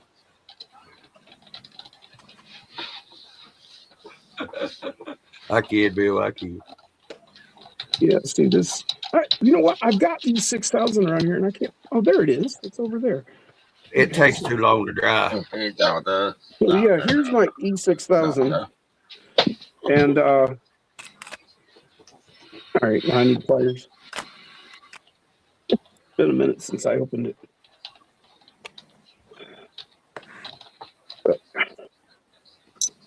Okay, so let's see. It's a bead of clear, and that's like shoe glue. You know, it's Smells like the old airplane glue. I mean, it's basically this almost exact same chemical formula. Yeah, it probably is. Now this be the canopy glue. And Corey, I am not trying to contradict you or anything, but yeah, you can see. I just don't want people that don't know, see, this is just like the old Elmer's glue. It takes about as long as Smells the Elmer's same glue as too, Elmer's, right? really. It smells just like Elmer's, actually. It takes about as long to set as Elmer's does too, don't it? I don't know, man. When I glue stuff, I tend to just glue it and walk away because I have a horrible habit of fucking with shit. And then I have to re-glue it, and then I have to re-glue it, and then I have to and so a simple, nice, clean glue job turns into something ugly and strung out over long periods of time. So I'm Nathan. glue How are you? shit Nice to the meet fuck you. away. I understand. I resemble that remark. Yeah, I know better, because if I don't, then I'm gonna ruin it, so I don't know how long glue takes, to be honest. As long as it takes. Right. I come back a few hours later and I gently check it, and it's usually, pretty firm, and then I'm like, okay, I'll leave it till tomorrow. But it's still holding in place and looks good. Taste Eaters Unite, says Bill. Eat some of it like Elmer's. No, I never ate Elmer's, dude. So I knew that kid in class. I remember that kid, but I didn't eat it. Matter of fact, I remember looking at my friend and going, why is he eating glue? And he was like, I don't know. And then we smelled it and we were like, well, it don't smell bad, but I'm not eating it. Now I really don't want to eat it now that I smelled it. Don't smell it. Well, it didn't smell bad, but it didn't smell like food. Oh, okay. Corey used a different type of canopy glue. No kidding. I was not aware they even had a different type. Oh yeah. See, this is just the old school kind of canopy glue that we've been using since long before I was born. Auto builders and whatnot. But that's back whenever they were still chiseling your homework into the rocks, right? Just after that, we had graduated to just using whenever bark. I got there, we got the wheel at least. Oh yeah, you guys were slow. We had the wheel when we had the bark, the writing on the bark. Oh, okay. See, we skipped the writing on the bark. Just from the went from the John Wall to straight to tablets. Yeah. It went from I shed here to I giveth you whatever the Ten Commandments say. The clay tablets or the apple tablets. Okay, look, there's one fucking skid, one skid plate. That's still not all the way tight. 4 lower links and a chassis rail assembled so far. What have you got built so far, Nate? I got that part. You got that part? Let me see. Hold on, I can't get my glasses. Okay. Okay. Cool. Good job. Just half of it. Oh, I see. Yeah, that's that one. Yep. One. Yep. And the thing is, I have. Okay. I have misplaced the other fucking skid or the other slider. Gotcha, Corey. I gotta find it. So Corey, this is for the plastic. Right. The stuff he uses is for the balsa. Ah, gotcha. That makes sense. Sure. Totally different. Yep. The first RC thing I ever saw, I was like 7 years old. My brother came home from the Air Force on leave, and he brought this RC balsa wood airplane covered in the plastic film, and it had it had the ailerons and it had the tail fin rudder, and it was pretty cool. And but his buddy had built it and crashed it. And so the front was broke out of it, Right. But it was still, the whole plane, the wings, the body, everything was still intact. So he brought it home and gave it to me. I don't know whatever happened to that. That's a bummer that disappeared. But yeah, I could actually throw it and it would glide for a while. Hell yeah. I think we had put some weight in the front. Now that I'm thinking about it, it was a red film, and built all out of balsa. It was pretty sweet, really. Hell yeah. My neighbor took me up in his fucking Cessna single engine and taught me how to fly whenever I was 5.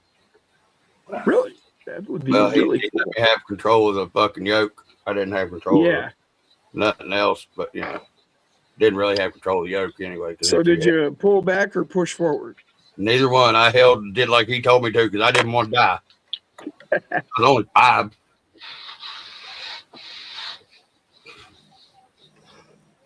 But that was pretty cool. There you go. It was $4.59 when I bought this, so it should be like $17 now.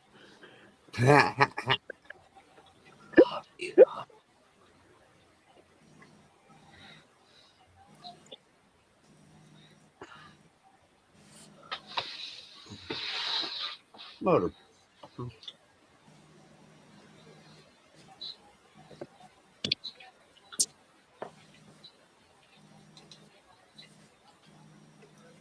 Just a beast under your bed. You close it in your head. It's it like you see. Never let. No, it laid me down to sleep. Before I would break it off my sweet What was that? Baby, don't say a word. Never mind that noise you heard. What's that? Beast under your bed. Jeff's going to end the stream in 5 minutes. All right. Awesome. Okay. Thanks for hosting us, Jeff. Hey, yeah, man. Thanks, Jeff. Hey, I like that. I like that forklift. That's fucking sweet. I want one now. I'm gonna take off now. Hey, Thank Tom. you, Jeff. Peace out, bro. Come on, man. Jim, See you, Dave. always Be good, brother. Good seeing you. We'll see you all tomorrow. Thing. We'll catch you guys on the next one. There you go, brother. Peace out. Oh,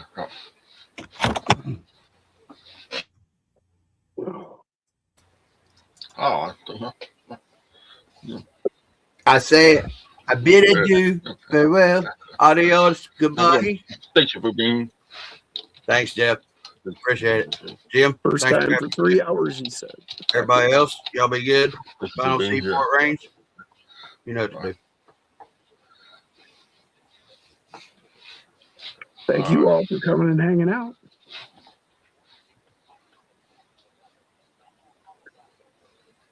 We'll be getting, that's those of you who haven't left yet. Mofo dropped his big bore 39 and 42 millimeter for the 24 scale, and then he dropped the 27 millimeters for the 30s today. So if you're looking for shocks, there's new ones over to Mofo. I thought on Facebook group the Mofo. Yeah. On Facebook, I thought them talking to everything in the air. Okay. And then he also dropped the machined links, both aluminum and brass, the full 8-piece 4-link sets. Yeah, I did. My late night machine on them. Yeah. I was bummed. I have machine run to nothing. Yep. That's not I've got those. I've also got I got these aluminum ones to go with my K10. These are just the lower links that Nick has been cutting on his laser table. But he's going to have the full machined kits, just like we've had for the 24s with all 8 machined links. So those will be sick. I'm going to be getting those for like for this one, and then But nice. I like that. That's pretty cool. yeah, this piranha is really Jake cool. around it. Jake around it. And that's actually like indented into the roof here, and I just painted it up like a red belly piranha. So yeah, this is cool. That's his aluminum transmission. And the brass skid. So, and then the cyber snake is basically the same where is it? Oh, it's right here. Okay. Basically the same chassis, but it just doesn't have the top piece.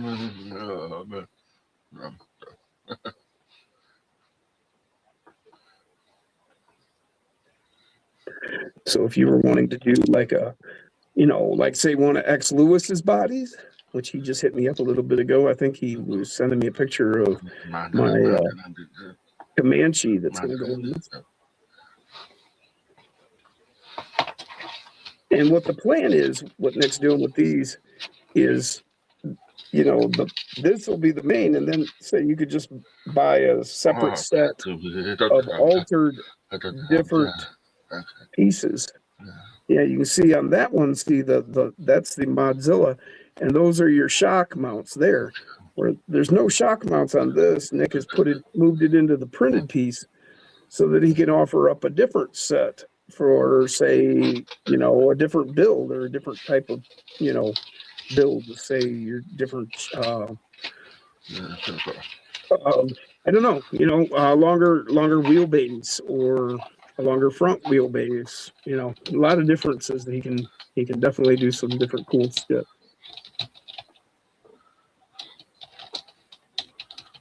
Good night, Corey. Hope to see you tomorrow, man. Whenever. My wife ain't even here. She won't be back till Sunday, so get here as soon as you can.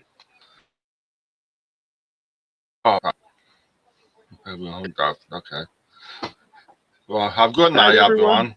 So have a good weekend. Heck yeah, we'll see you tomorrow. Peace.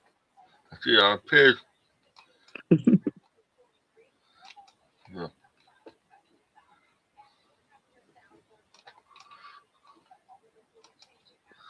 Later night. Good night.